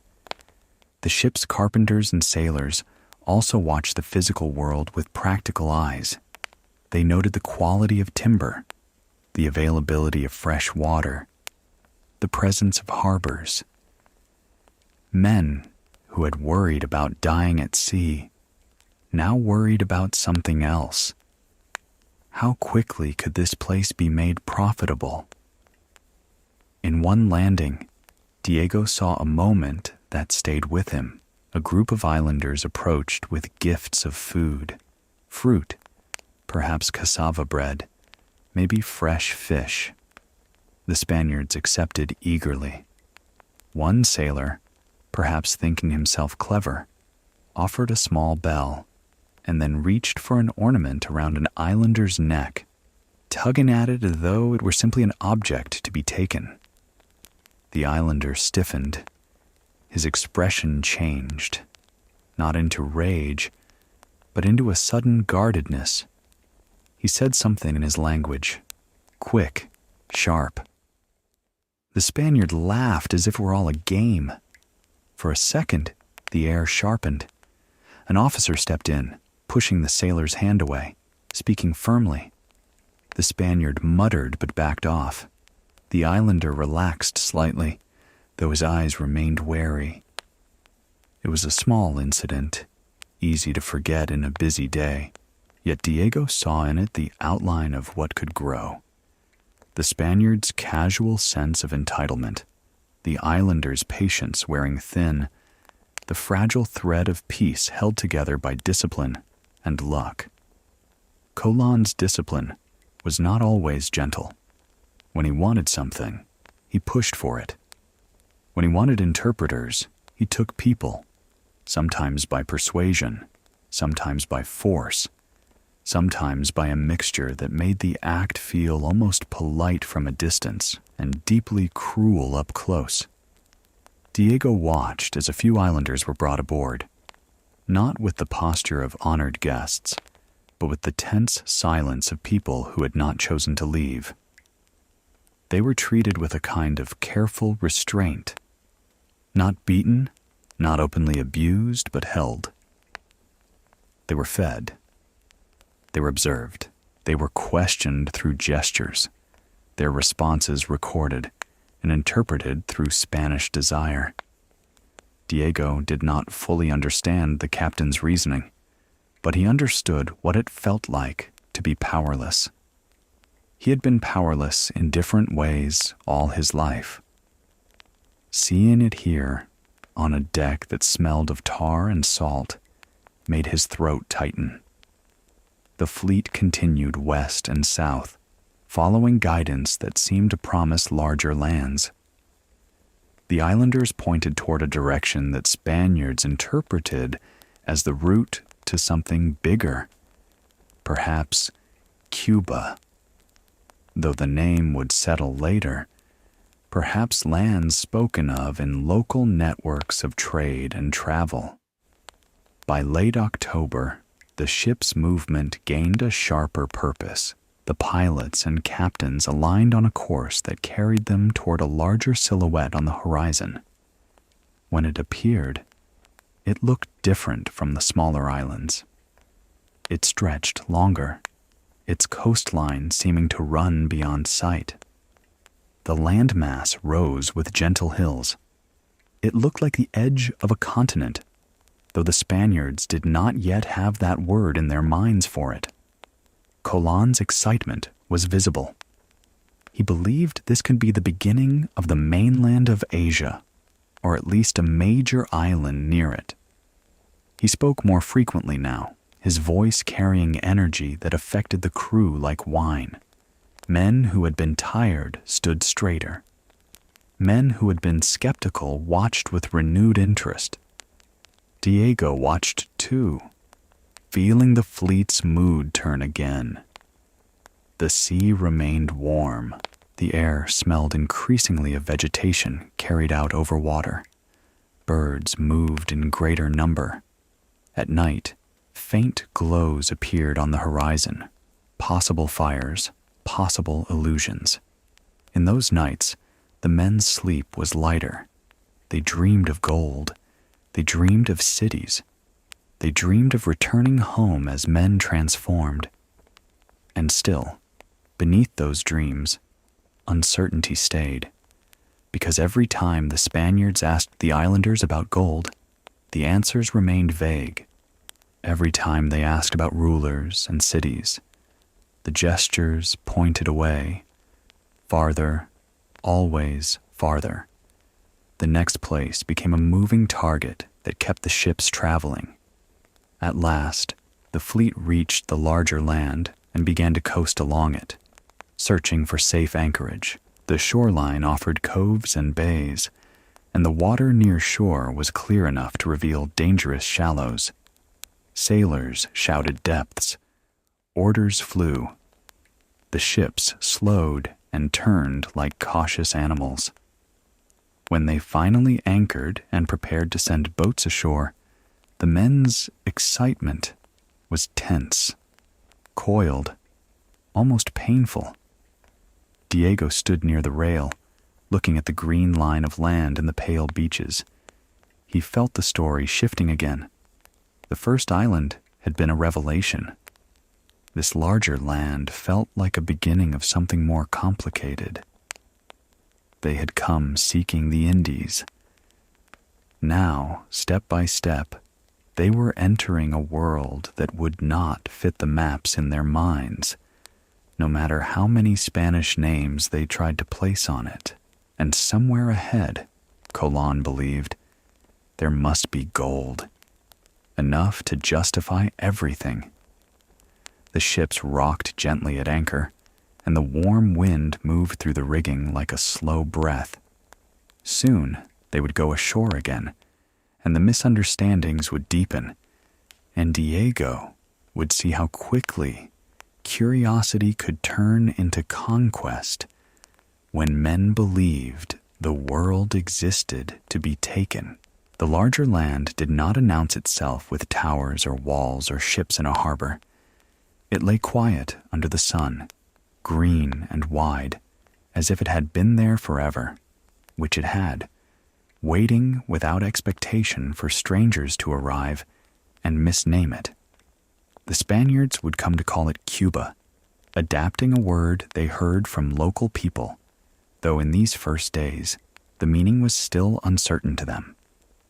To Colon, the word mattered less than what he believed the land represented. He insisted, that this might be the edge of Asia. That conviction shaped everything. It shaped the way he looked at the coastline and imagined it connected to Cathay. It shaped the way he interpreted villages as outposts rather than homes. It shaped the questions he asked, always circling back to gold and rulers and cities. as if such things were inevitable features of any important place. The ships coasted along the shore slowly, searching for safe anchorage. Sailors called out the depth. The water changed color in the shallows, revealing sandbanks and reefs. The Santa Maria's heavier body demanded caution. Even anchored, the ship felt watchful, as if she sensed the hidden teeth beneath the surface. Boats were lowered, and landing parties went ashore. Diego went with the working men, not in the center of the captain's ceremony, but in the practical orbit of sailors and officers who needed extra hands. The first steps onto Cuba's shore felt different from Guanahani. The land seemed larger, the vegetation denser, the air heavier with the smell of leaf and soil and something sweetly sharp. Unknown plants warmed by sun. Paths led inward. Small clearings opened into villages, clusters of simple structures, often made from wood and thatch, airy enough for the heat. People watched from shade. Some approached. Some held back. Children hovered near adults, eyes wide. As before, the Spaniards offered gifts. As before, the exchanges began cautiously and often peacefully. Food was traded. Water was sought. Information was demanded through gestures. But Cuba brought new details that the men would remember for the rest of their lives. Diego saw men holding bundles of dried leaves. He watched as local people rolled leaves into shapes and lit them, drawing smoke into their mouths and releasing it in slow streams. The Spaniards stared, first amused, then intrigued.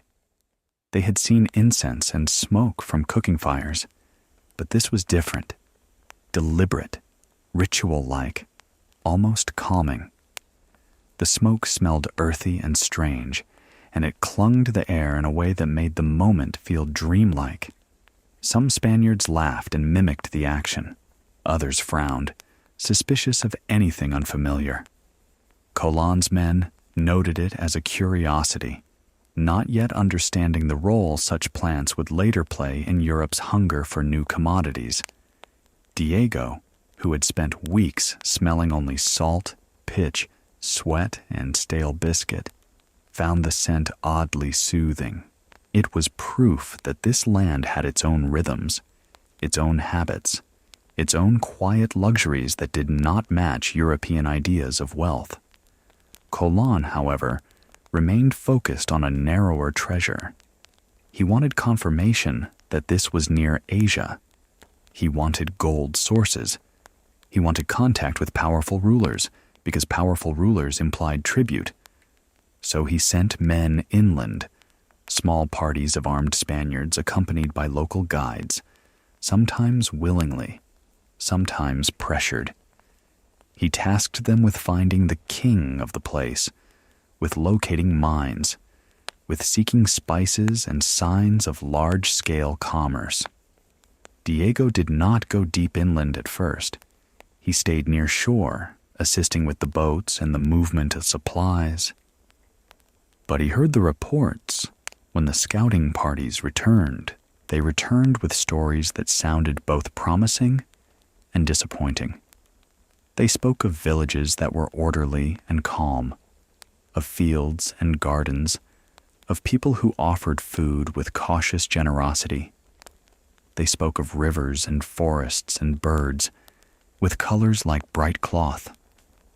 They spoke of no cities of stone, no marketplaces full of spices, no piles of gold.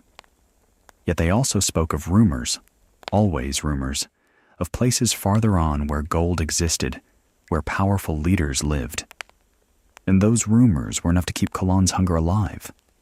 The coast became a line the ships followed, searching for a harbor that looked like a gateway into larger riches.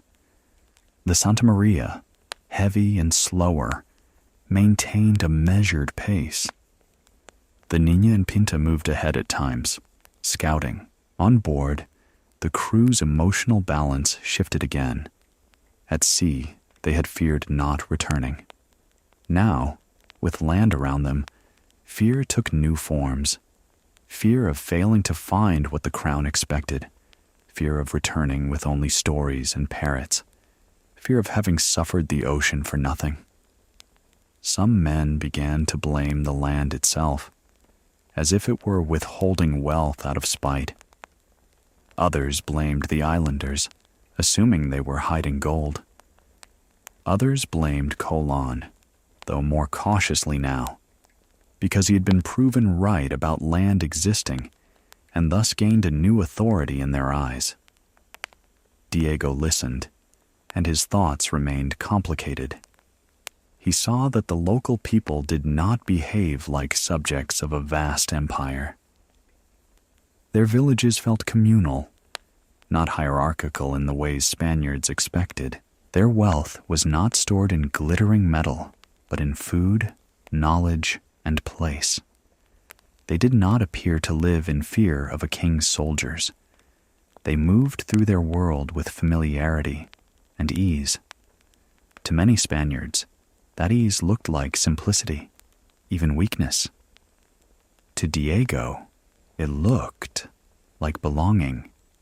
Still, the encounter was not balanced. Spaniards carried weapons and iron. They carried the assumption that God and crown stood behind them.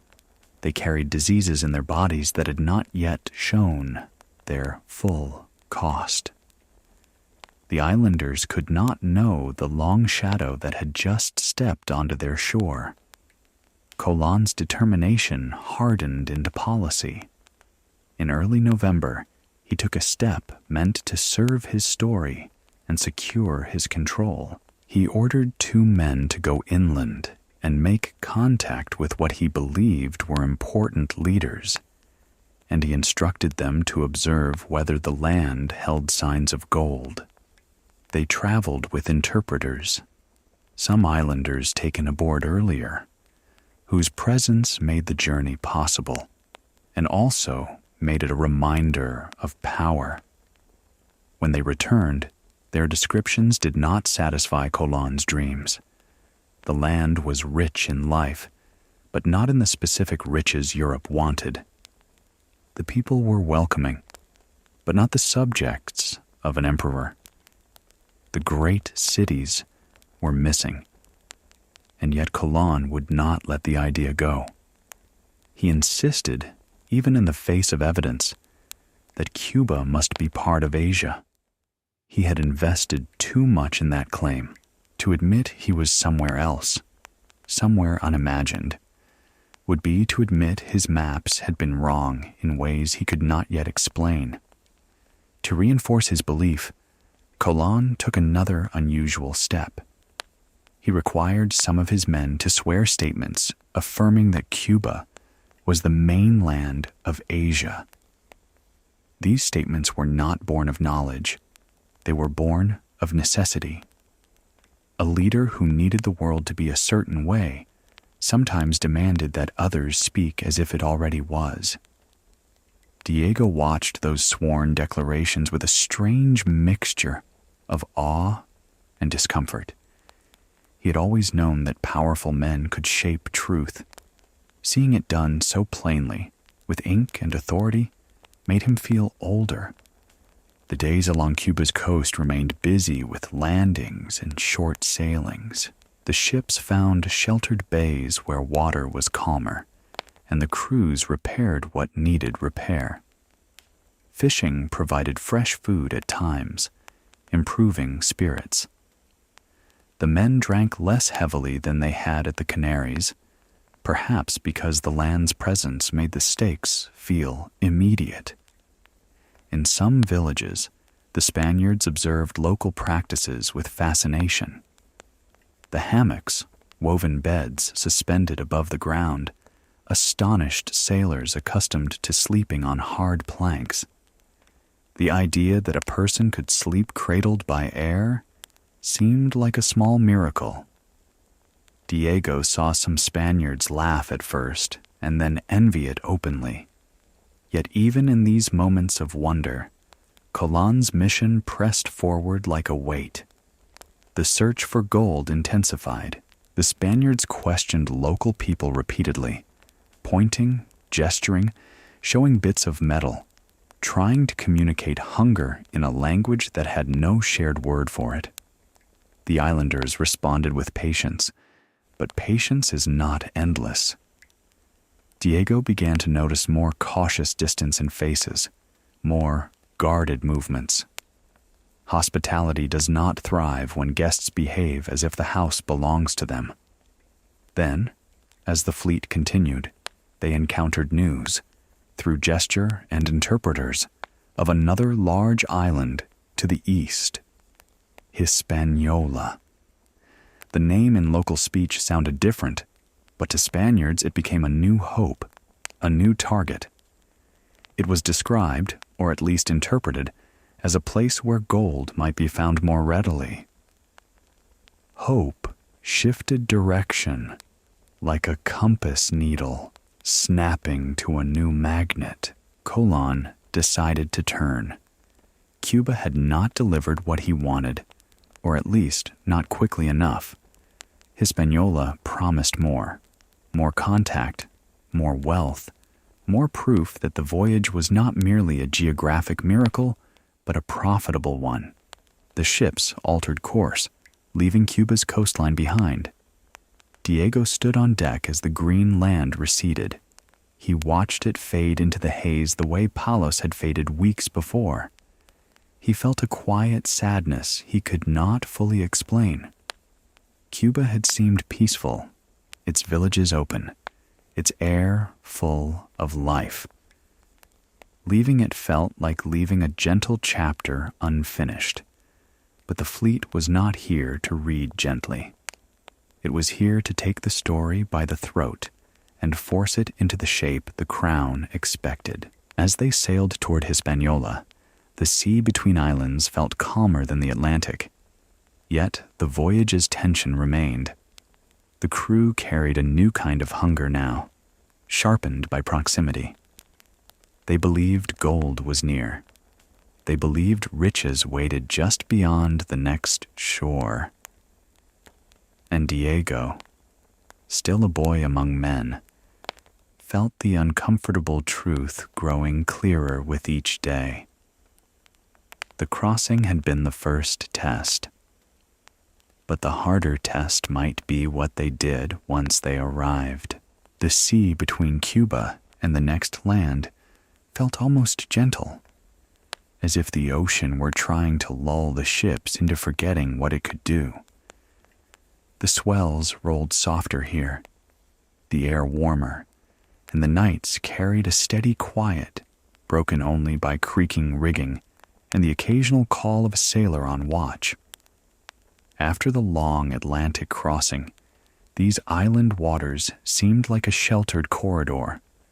But comfort did not mean safety. It only meant the danger would arrive in a different form. As the fleet moved eastward, the Pinta began to drift away from the others.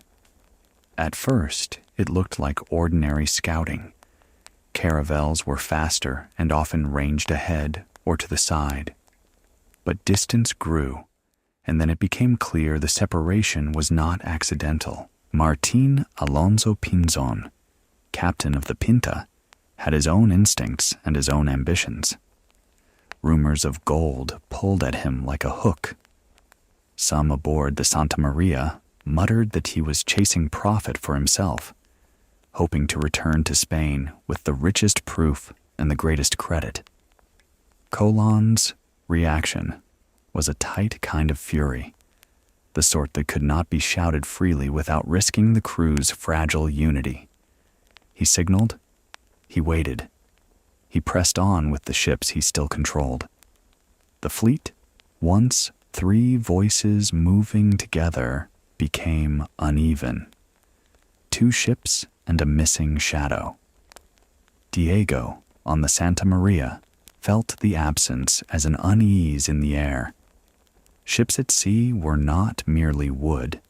They were reassurance. To lose one, even temporarily, was to feel the world widen again into something less predictable.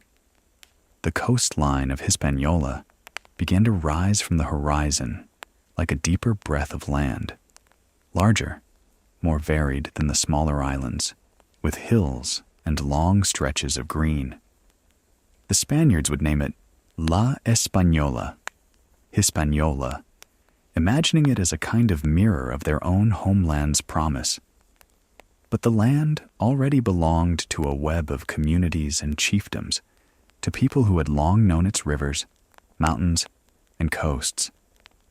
The ships moved cautiously along the shore, seeking anchorage. Here the water looked deceptively inviting, clear in shallows, bright in sun, yet reefs and sandbars could still wait beneath it like hidden bones. Sailors sounded depths, calling numbers in steady voices. The Santa María, heavier than the caravels, required patience and care. When they found a sheltered place, boats were lowered again. Men stepped ashore with the same mixture of ceremony and hunger. Colon's posture remained formal, his clothing carefully chosen, his expression set in the practiced mask of command. And then, almost at once, the story changed. The people they met on Hispaniola seemed more numerous, their villages larger, their canoes moving along the coast with easy confidence.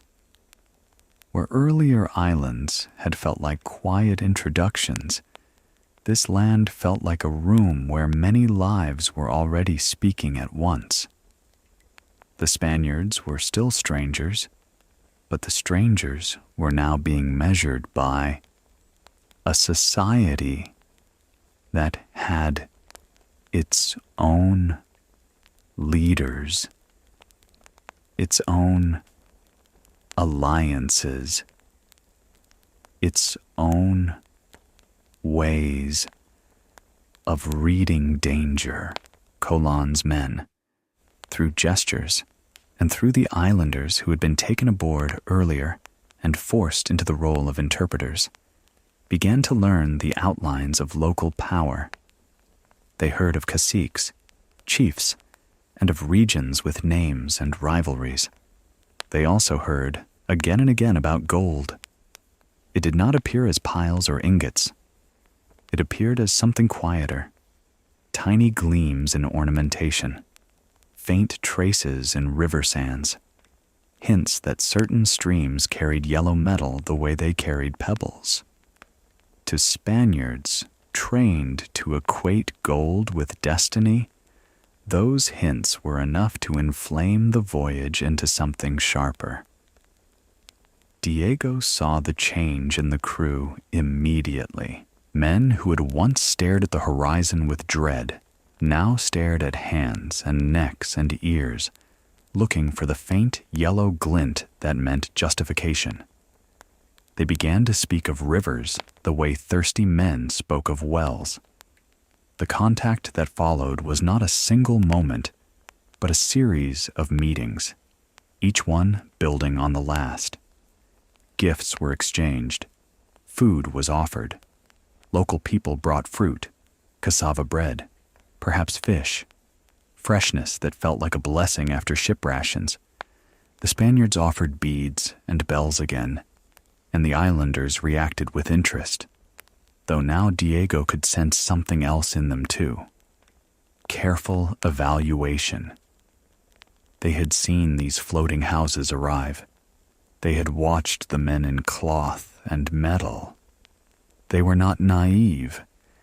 They were deciding what the strangers were.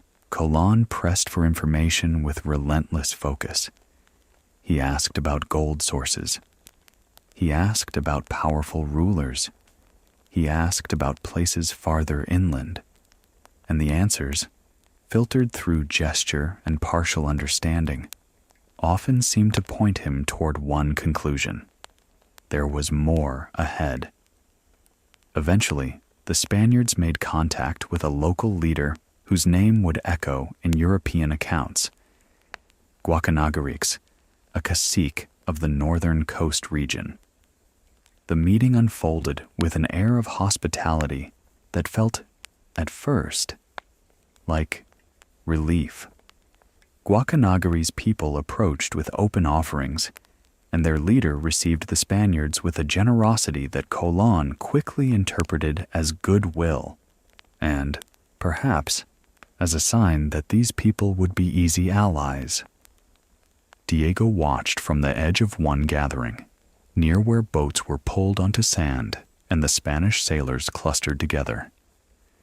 He saw Guacanagari's attendants move with quiet purpose, carrying gifts, guiding Spaniards toward places to sit, offering food. He saw Colon respond with European ceremony, presenting cloth, small valuables, and gestures meant to communicate friendship and superiority at the same time.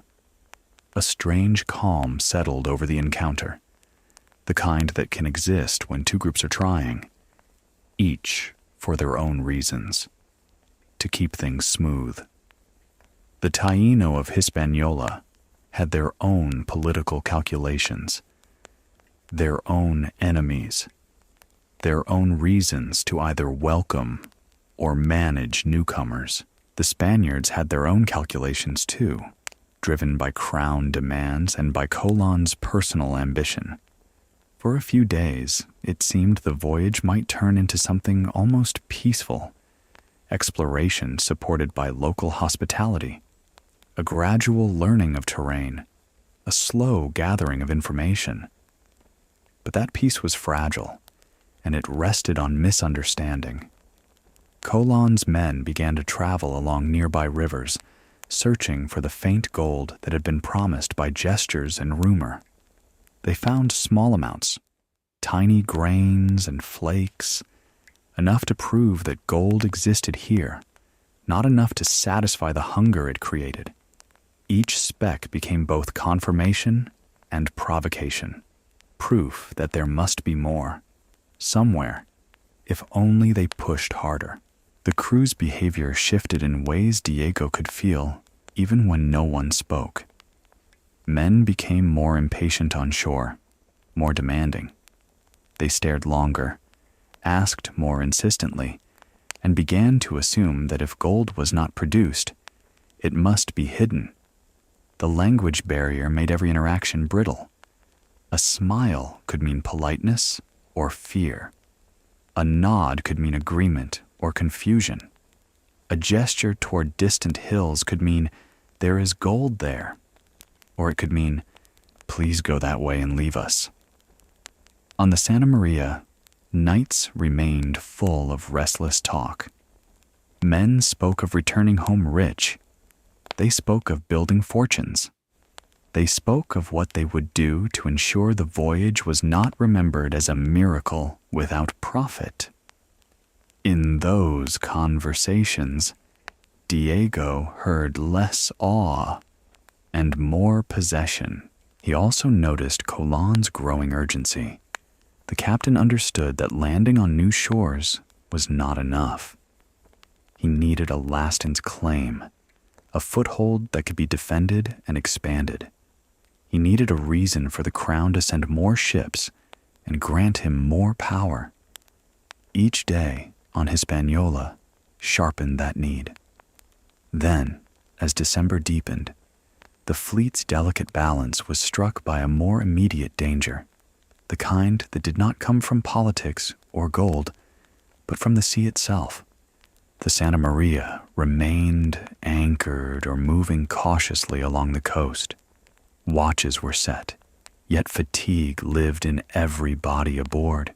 Weeks of tension, landings, and constant vigilance wore men down. Even in calmer waters, a ship demanded respect, and tired men sometimes failed to give it. One night, quiet, warm, deceptively gentle, the ship drifted in conditions that did not look threatening. The sea sound was soft against the hull. The sky held stars like scattered salt. The shore was near enough to smell faintly, a dark line beyond the water. Diego, still expected to obey orders and carry out small tasks, moved through the half-lit deck spaces with the hushed focus of night work. He noticed how some sailors leaned too heavily on habit, how the watch's alertness could soften when danger seemed distant. It was not laziness so much as human limitation. Men built for land trying to live on water. And in that softness, disaster waited. In the hours before dawn, the Santa Maria's keel met something it should not have met. It was not a dramatic crash. Not at first. It began as a strange shudder, a subtle grinding that traveled up through the planks into feet and bones. Then another jolt. Stronger. The ship's forward motion halted in a way that did not match wind or current. Voices rose, sharp with sudden waking fear. The ship had run onto a reef or sandbar. Orders erupted. Men scrambled. Lanterns flared. The calm night snapped into frantic motion. Lines hauled, sails adjusted, attempts made to push the ship free.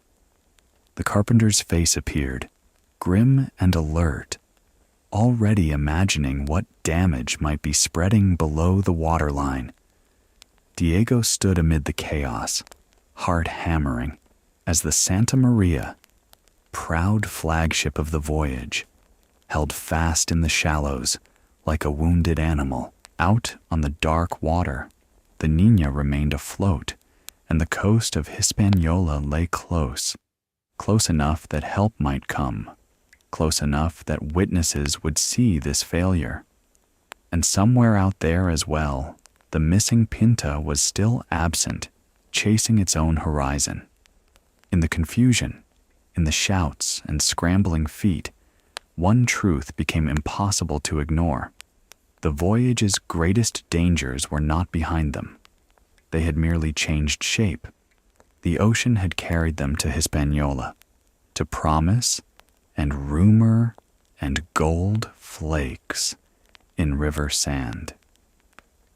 Now, in the dark before dawn, it demanded payment.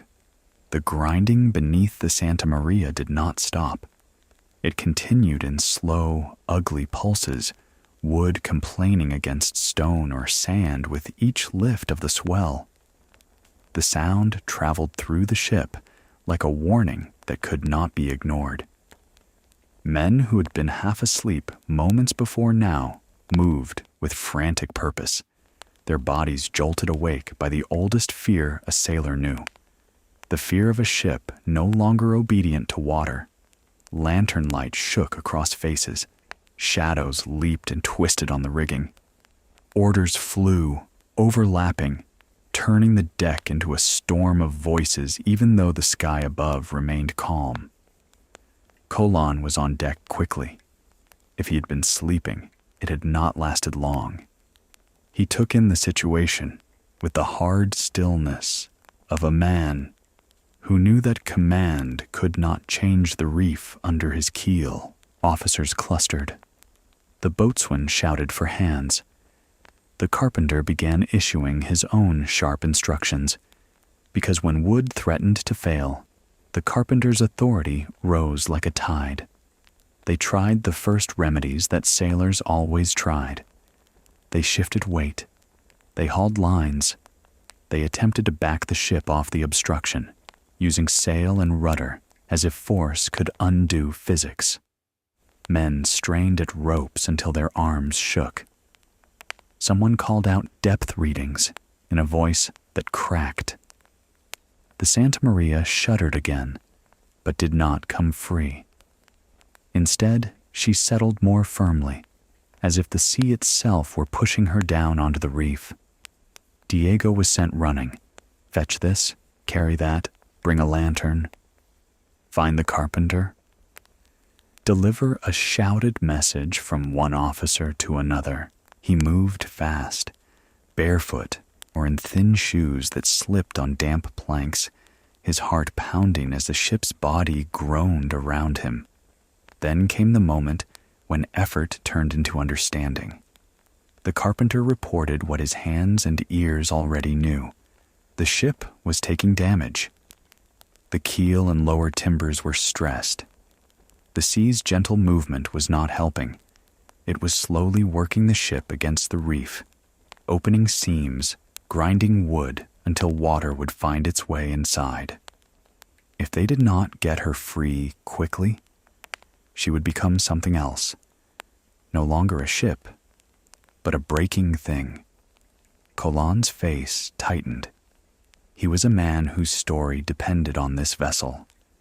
The Santa Maria was his flagship, the weightiest proof of his authority. Losing her here, after crossing the ocean sea, was not only a practical disaster, it was a wound to the image of control he had carried like armor. Yet the sea did not negotiate. As the men struggled, a new set of lights appeared along the shoreline.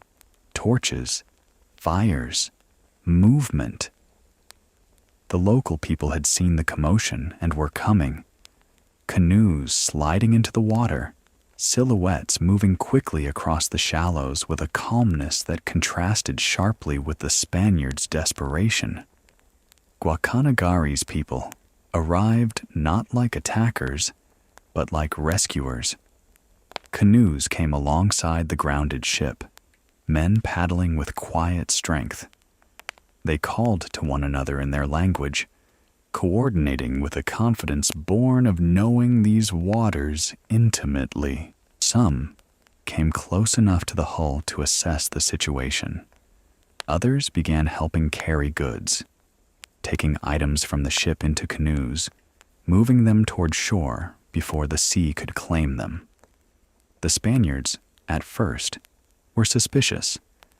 A few clutched their weapons instinctively, because fear makes strangers into threats. But Colan quickly recognized what was happening. Help. Real help. And in that moment, he chose diplomacy, because diplomacy was not only moral, it was useful. Orders were given to cooperate, to salvage what they could.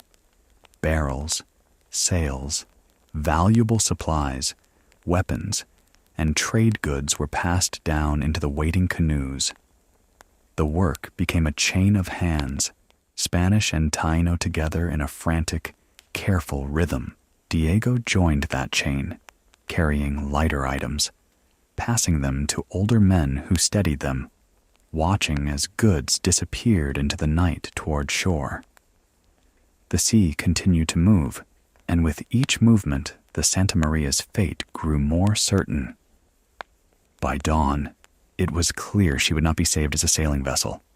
Her hull was too damaged, her position too locked. Every wave pushed her deeper into ruin. When the light finally came, it revealed a heartbreaking scene. The Santa Maria, proud and heavy, tilted and pinned, her timbers strained, her future reduced to salvage. The water around her looked innocent, clear, bright, almost peaceful. Yet it was the same water that had turned ship into wreck. Men stood on deck and stared. Quiet now. Their faces carried disbelief and shame. Some cursed under their breath. Others simply looked hollow, as if the ship's breaking had cracked something inside them too. Colan did not allow grief to become paralysis. He had a voyage to preserve. With the Santa Maria lost, the expedition now consisted of only the Niña and the missing Pinta. The Niña was a caravel, capable, but smaller. She could not carry the full crew and the full cargo salvaged from the wreck. The arithmetic of survival became brutal and immediate. If they were to return to Spain with any proof at all, some men would have to remain behind. It was an unthinkable idea to sailors who had already flirted with mutiny at sea. To be left in a strange land, among unfamiliar people, with no certainty of rescue. Yet, it was also the kind of decision that exploration demanded. Europe's ambitions often depended on men being treated as pieces that could be placed and sacrificed. Colan began to consider a different kind of claim. If he could not bring a large ship home, he could at least leave behind a foothold, a settlement, a fort, a symbol that Spain had arrived and intended to return. And the wreck itself provided building material, timber, planks, iron fittings. The broken ship could become the bones of something on land. Guacanagari offered hospitality and assistance. His people helped carry salvaged items. They provided food and shelter. They treated the Spaniards with a generosity that would later be framed in European writing as proof of their gentleness. Yet that generosity also existed within local politics. Guacanagari may have seen alliance with strangers as useful against rivals. He may have believed these men were temporary visitors who could be managed with gifts and kindness. He may not have understood what permanent European presence could become. On shore, the work began. Carpenters took charge, directing men to dismantle the Santa Maria's salvageable parts. Timbers were hauled and stacked. Nails and spikes were collected carefully. Iron was precious. The smell of fresh-cut wood mixed with sea air. Men sweated under sun that felt stronger here, the heat pressing down with a steady insistence. Diego worked until his arms shook. He carried smaller planks, gathered tools, fetched water, watched as the broken ship's body was turned into a structure that would stand on unfamiliar soil. He felt the strange melancholy of it. The Santa Maria, which had been their moving world, now reduced to a stationary shell. The fort that rose from the wreck was named La Navidad, Christmas, because the grounding had occurred on that holy season. The name sounded celebratory, even tender. But Diego could see the fort for what it really was, a necessity built from loss, a forced improvisation that would tie Spanish lives to this shore, whether they wished it or not. As the structure took shape, Colon faced the hardest part. Choosing who would stay. In official language, it would be framed as an honor. Men left to hold Spain's claim, to gather gold, to learn the land, to prepare for the return of greater ships. In the private language of the crew, it was something else. A sentence, uncertain in length, uncertain in outcome. Colon announced that he would leave behind a group, around 40 men, according to later counts, with supplies, weapons, and instructions. They would be led by officers expected to cooperate, to treat Guacanagari's people well, to seek gold, and to maintain discipline. Discipline. That word hung in the air like a fragile plank. Diego watched the faces of men as the selection unfolded. Some looked eager, imagining they would find gold and become rich before anyone else arrived. Those men spoke loudly, full of confidence. Others looked afraid, quiet, resentful. A few tried to argue their way out of it, but arguing against a captain backed by necessity was like arguing against the tide. Diego was not selected. He was too young, too useful aboard ship, too much a part of the labor that would keep the Niña moving. Yet the decision still weighed on him. He had spent weeks beside these men, watching their moods, hearing their talk. Now he watched them stand on shore, measuring the fort's walls and imagining the months ahead. Colon tried to give the departure an air of purpose. He spoke of return, of reinforcements, of the crown's gratitude. He encouraged the men to see themselves as the first of a greater story. He wrote letters and made formal statements, because formality was a way to turn chaos into a narrative. But the fort's reality was plain. It was small, vulnerable, dependent on local goodwill. and staffed by men whose hunger for gold could easily disrupt any peace. As the day of departure approached, the Niña became crowded. Supplies salvaged from the Santa María were loaded aboard. The ship looked heavier in the water, burdened not only with goods, but with the weight of being the lone vessel under Colon's direct control. Then, like a twist in a story that refused to stop surprising, the Pinta reappeared. She arrived after her absence with sails full, her presence both relief and irritation.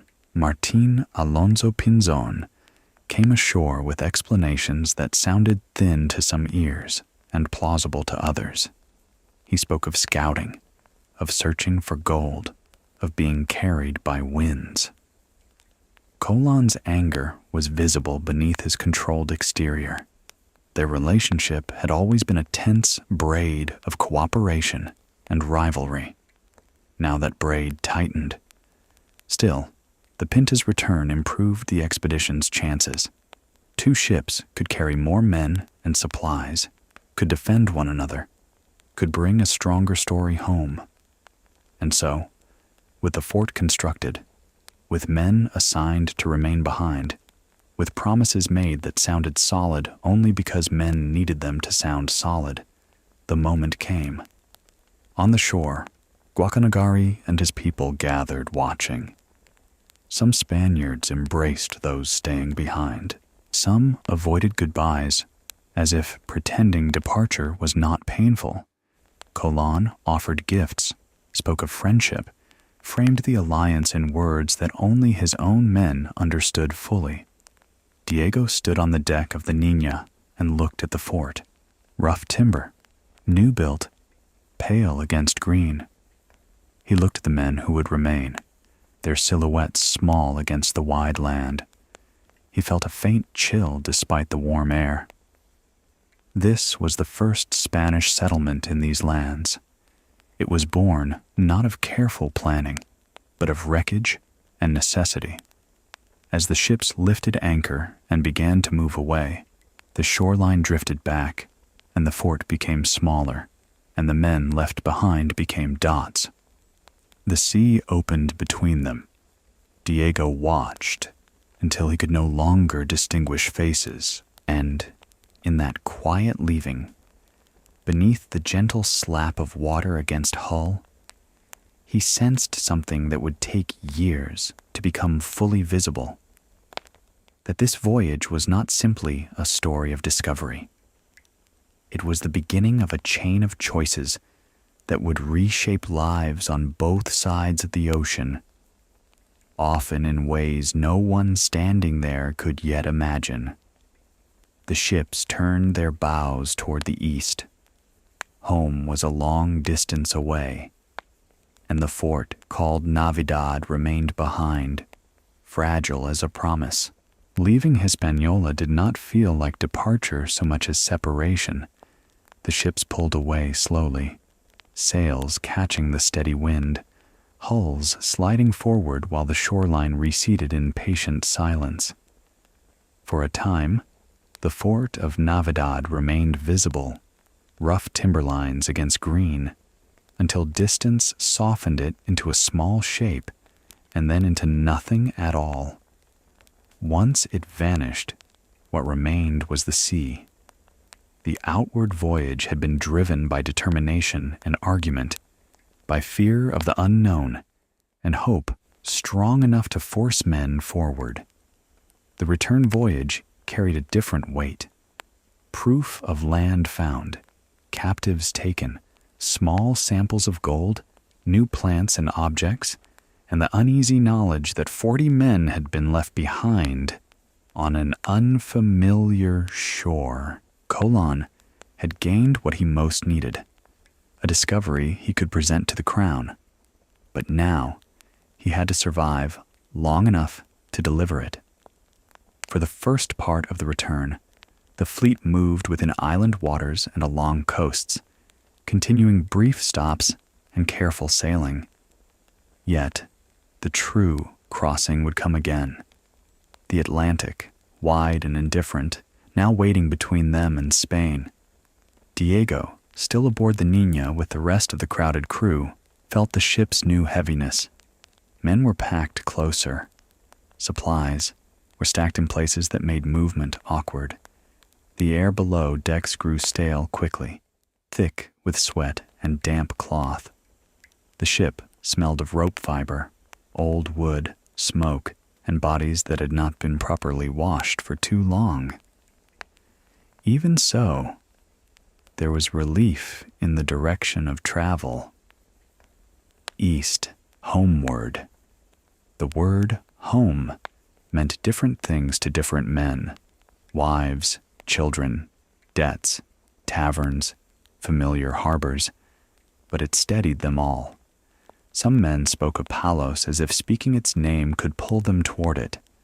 The Punta traveled nearby when conditions allowed, but the relationship between the two captains remained tense. Martin Alonso Pinzon carried the swagger of a man who had chased his own fortune and returned to the fleet when it suited him. Colon carried the rigid dignity of a man who believed the voyage was his by right of vision and royal contract. Their cooperation was practical rather than warm, held together by the ocean's demands more than by friendship. Diego observed their signals and meetings from a distance. He was close enough to see how often Colon's jaw tightened, how often Pinzon's posture suggested both respect and challenge. Men noticed, of course. Sailors always noticed where power rubbed against itself. It was another kind of weather to read. When the fleet finally angled into the open Atlantic, the sense of exposure returned at once. Island waters had offered landmarks, shallows, changes in color, signs that the world had edges. Out here again, the ocean became a blank page, yet the return crossing was not a simple reversal of the outward journey. The winds did not behave like ropes that could be pulled backward. The trade winds that had carried them west would not willingly carry them east.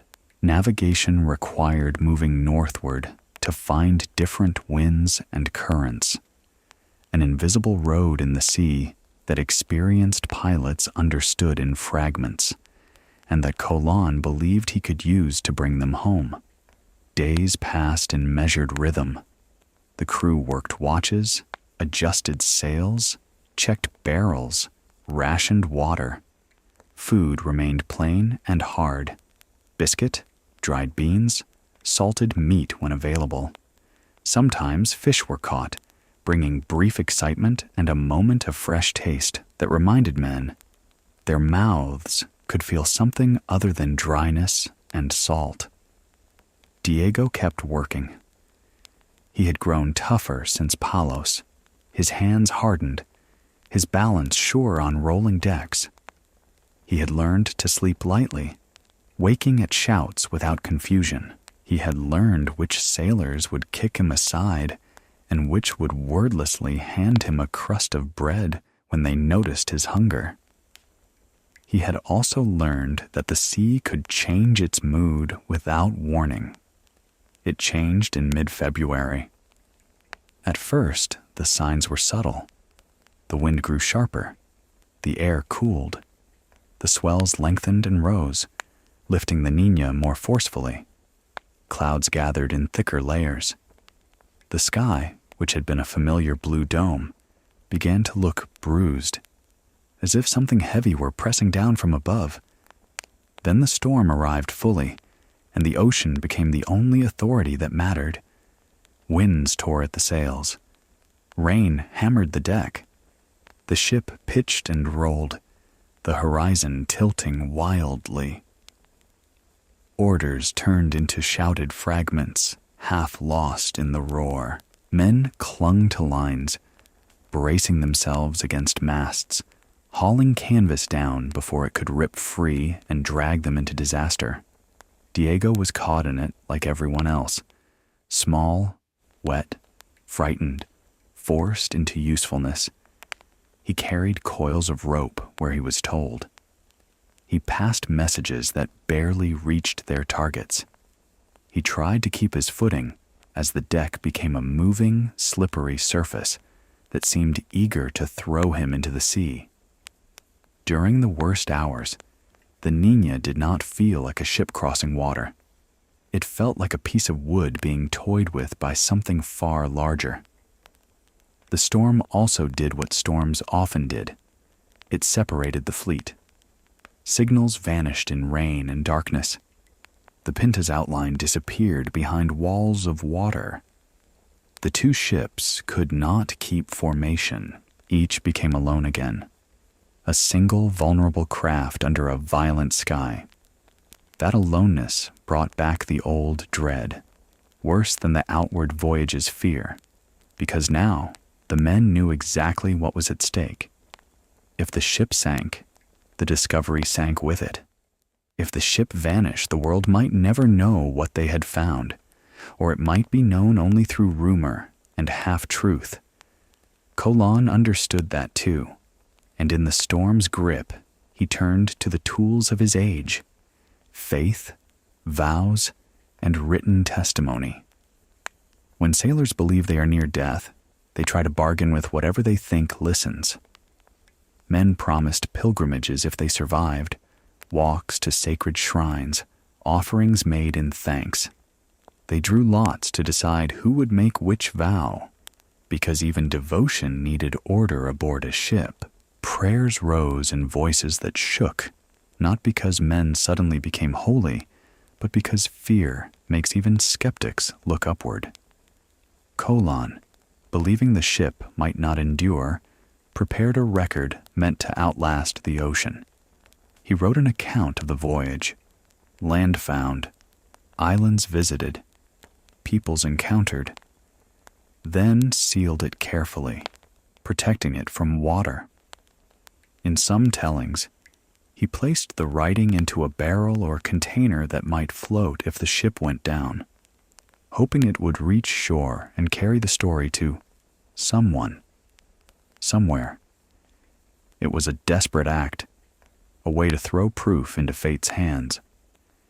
Diego saw the captain's intent without understanding every detail. He saw the seriousness on Colon's face, the way officers moved with tight urgency. He felt the terrifying clarity of it. Even the captain, so certain for so long, was preparing for the possibility of being erased. For 2 days, the storm battered them. Sleep came in broken pieces. Men worked until their muscles failed, then worked again because there was no choice. Water invaded the ship in sheets. Barrels shifted, ropes snapped, hands bled. And then, as suddenly as it had risen, the storm began to loosen its grip. The wind eased. Rain thinned. The waves still rolled high, but their violence softened into something less murderous. The ship remained afloat, damaged, exhausted, but alive. The crew's relief was not loud at first. It was too drained for celebration. Men simply collapsed where they could, breathing hard, staring at the sky, as if stunned it had allowed them to continue. In the calmer hours that followed, new problems emerged. The storm had driven the Niña off course. Food and water had been consumed more quickly under strain. The ship needed land, any land, for shelter, repairs, and bearings. Eventually, a coastline appeared. Not the Iberian coast they wanted, but an unexpected one. The Azores, those remote islands in the Atlantic that belonged to Portugal. Their sight brought mixed emotion: relief at land, unease at politics. Relations between Castile and Portugal were tense in matters of exploration. Landfall on Portuguese territory could invite questioning, detention, even confiscation of what Colon carried. But the sea had left them little choice. They anchored where they could and sent men ashore for water and supplies. And here, on land that was European yet foreign, the voyage's stress took on a new shape. The stress of being vulnerable to another kingdom's authority. There were misunderstandings and hard moments. Some of Colon's men, ashore for religious observance or negotiation, found themselves detained by local Portuguese officials, perhaps out of suspicion, perhaps out of bureaucratic caution, perhaps because, in these times, power rarely ignored opportunity. The details were argued and retold later, but the effect on the crew was immediate. Anxiety returned, sharp and sour. Eventually, the detained men were released, and the Niña was allowed to continue. The ship left the Azores and pushed eastward again, chasing the familiar promise of Iberian harbors. Yet the ocean was not finished testing them. Another storm struck as they neared the European coast, violent enough to force the Niña toward Portugal itself. The ship limped into the Tagus River and anchored near Lisbon, an irony that tasted bitter to some of the crew. They had sailed for Castile under Spanish patronage, and now their battered ship rested under the gaze of Portugal. Colon went ashore to speak with Portuguese authorities. News traveled fast in port cities, and a ship arriving from the west with strange people and strange goods was not something that could be hidden. Curiosity and suspicion swirled around them like gulls. Diego stayed aboard, watching from the deck as boats moved nearby, as men in different clothing approached to stare. He felt, for the first time, the way discovery could become public before it became safe. The voyage had been a private struggle on open water. Now it was becoming a political object, something kingdoms would weigh and contest. After days of tense waiting, the Niña finally sailed again, heading for Spain. When they reached the coast near Palos, the feeling was not triumph, in the simple sense. It was exhaustion, disbelief, and the strange emptiness that follows survival. The harbor that had once been a point of departure now looked like something from a dream. Familiar buildings, familiar smells, the river's muddy breath. People gathered to stare at the returning ship, their faces hungry for news. The men who stumbled ashore looked thinner, rougher, transformed. Diego stepped onto Spanish ground and felt it solid beneath him in a way that made his knees want to give. He had left as a dock boy with a rope's knowledge and a hungry stomach. He returned as someone who had crossed an ocean and seen lands that did not exist on his childhood maps. And yet, the story was not finished. Because even as the men reunited with earth and family and bread that did not taste of salt, Colon's mind moved ahead to courts and crowns. He needed to speak to Isabel and Fernando. He needed to present proof, to secure reward, to frame the voyage as the first step of something larger. The return had delivered him back to Europe. Now, he would deliver the news that would change Europe's imagination forever. And somewhere behind them, across the sea, Fort Navidad stood in the humid air of Hispaniola, holding 40 lives in fragile suspension, waiting for a return that had been promised in the language of necessity. The Niña's arrival did not feel like a trumpet blast of triumph. It felt like a worn-out thing finally coming to rest.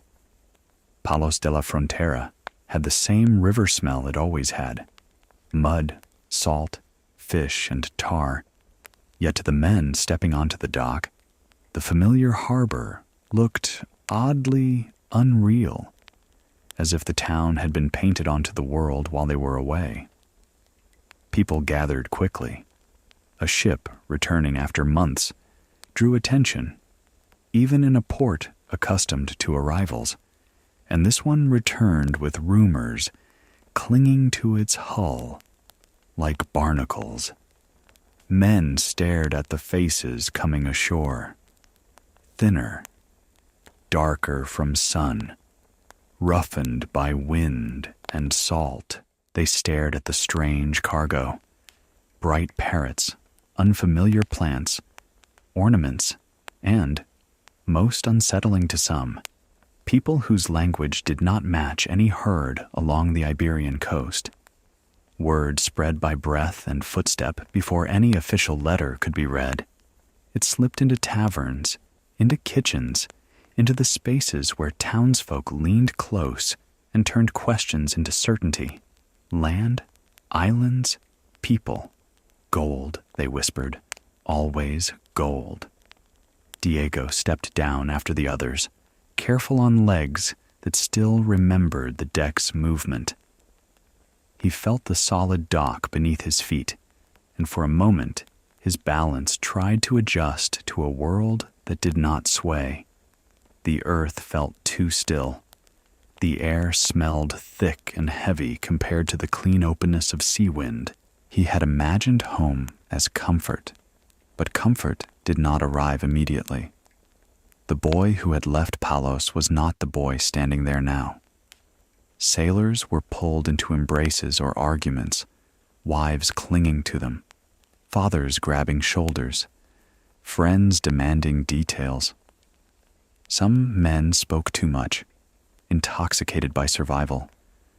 Others went quiet, as if words could not contain the weeks of ocean and fear.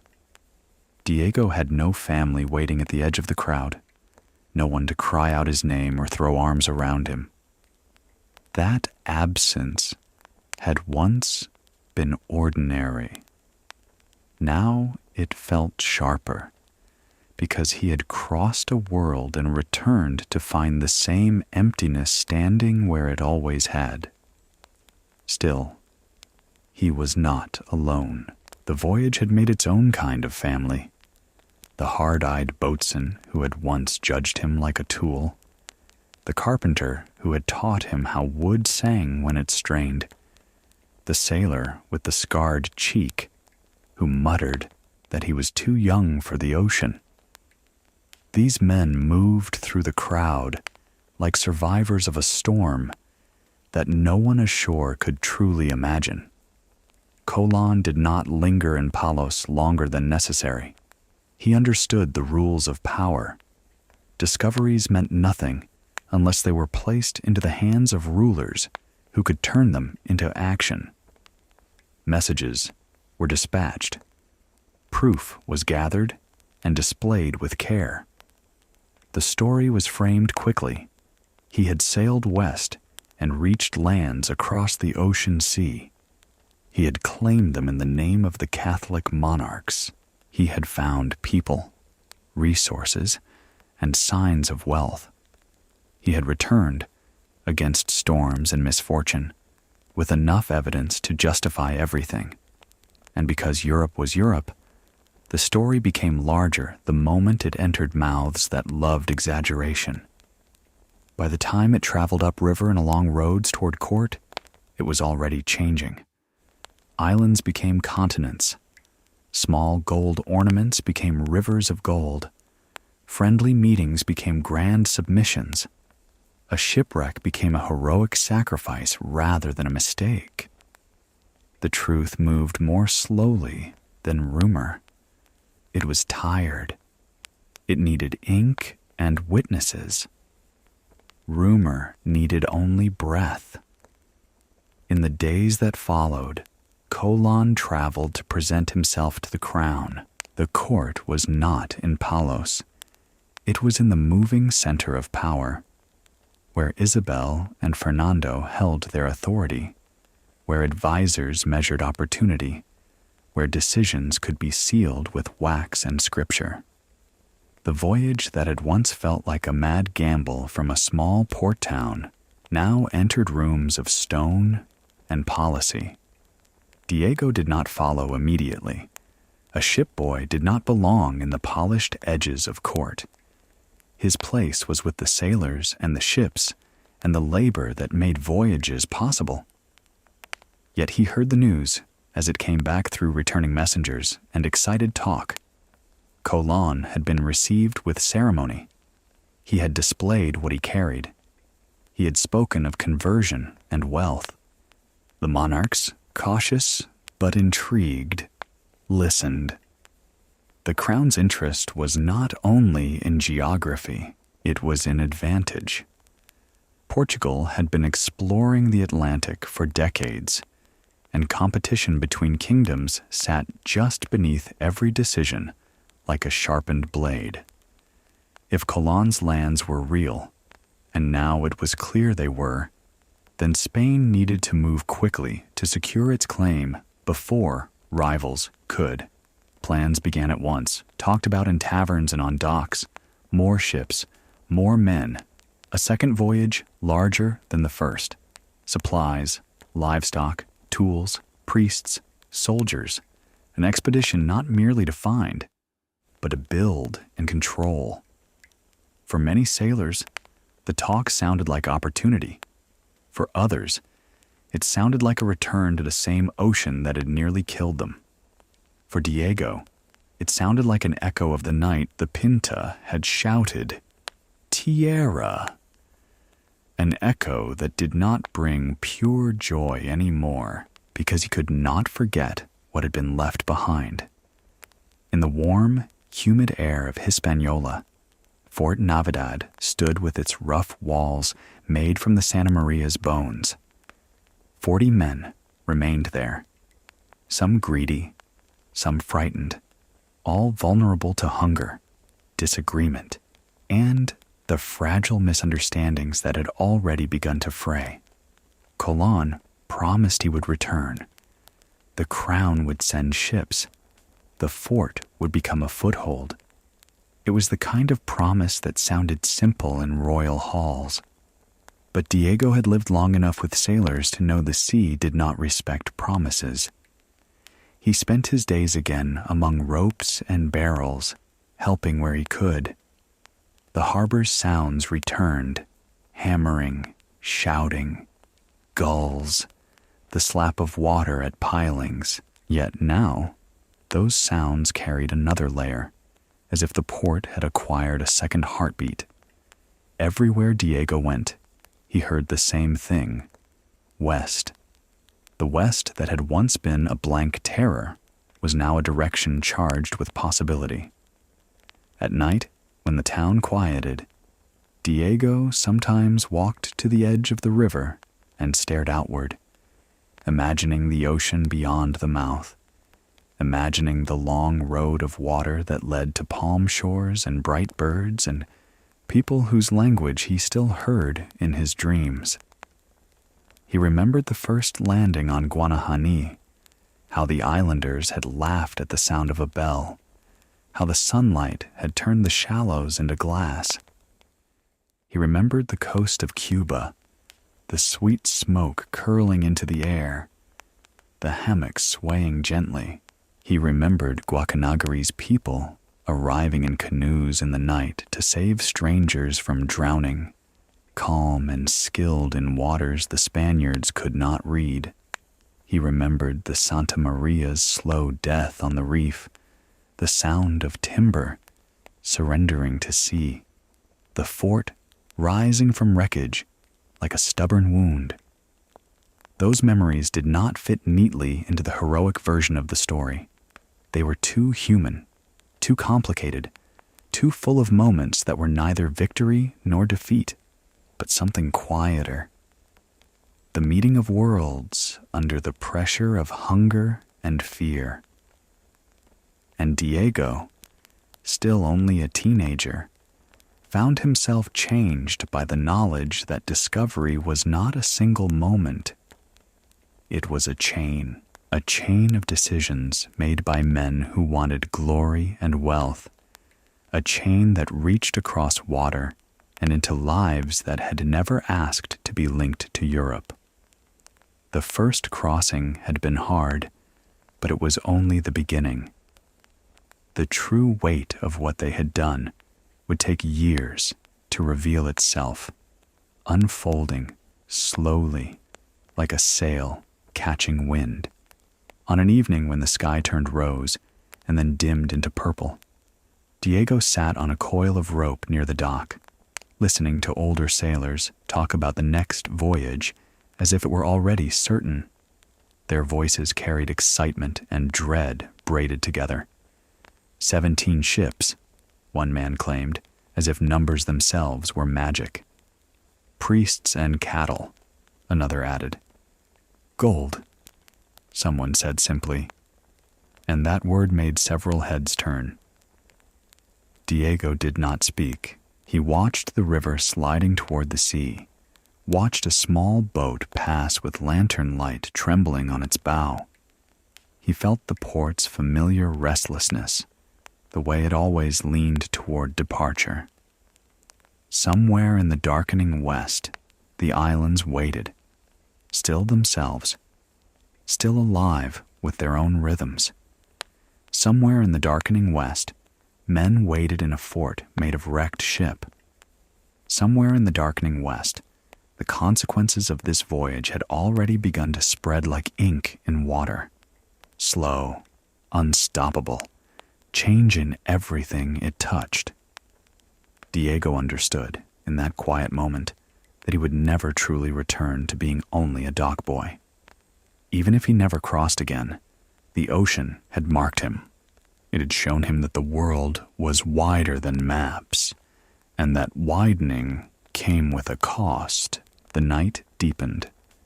Palos settled into sleep. The river kept moving, and above the dark water, the stars returned, steady, indifferent, ancient, watching as human ambition turned its eyes westward again, already preparing to sail back into a world it did not yet understand. The story did not end with the Niña's return. It ended with the horizon, waiting, silent, and full of promises that sounded beautiful until you sailed close enough to hear what they demanded. The return had delivered him back to Europe. Now, he would deliver the news that would change Europe's imagination forever. And somewhere behind them, across the sea, Fort Navidad stood in the humid air of Hispaniola, holding 40 lives in fragile suspension, waiting for a return that had been promised in the language of necessity.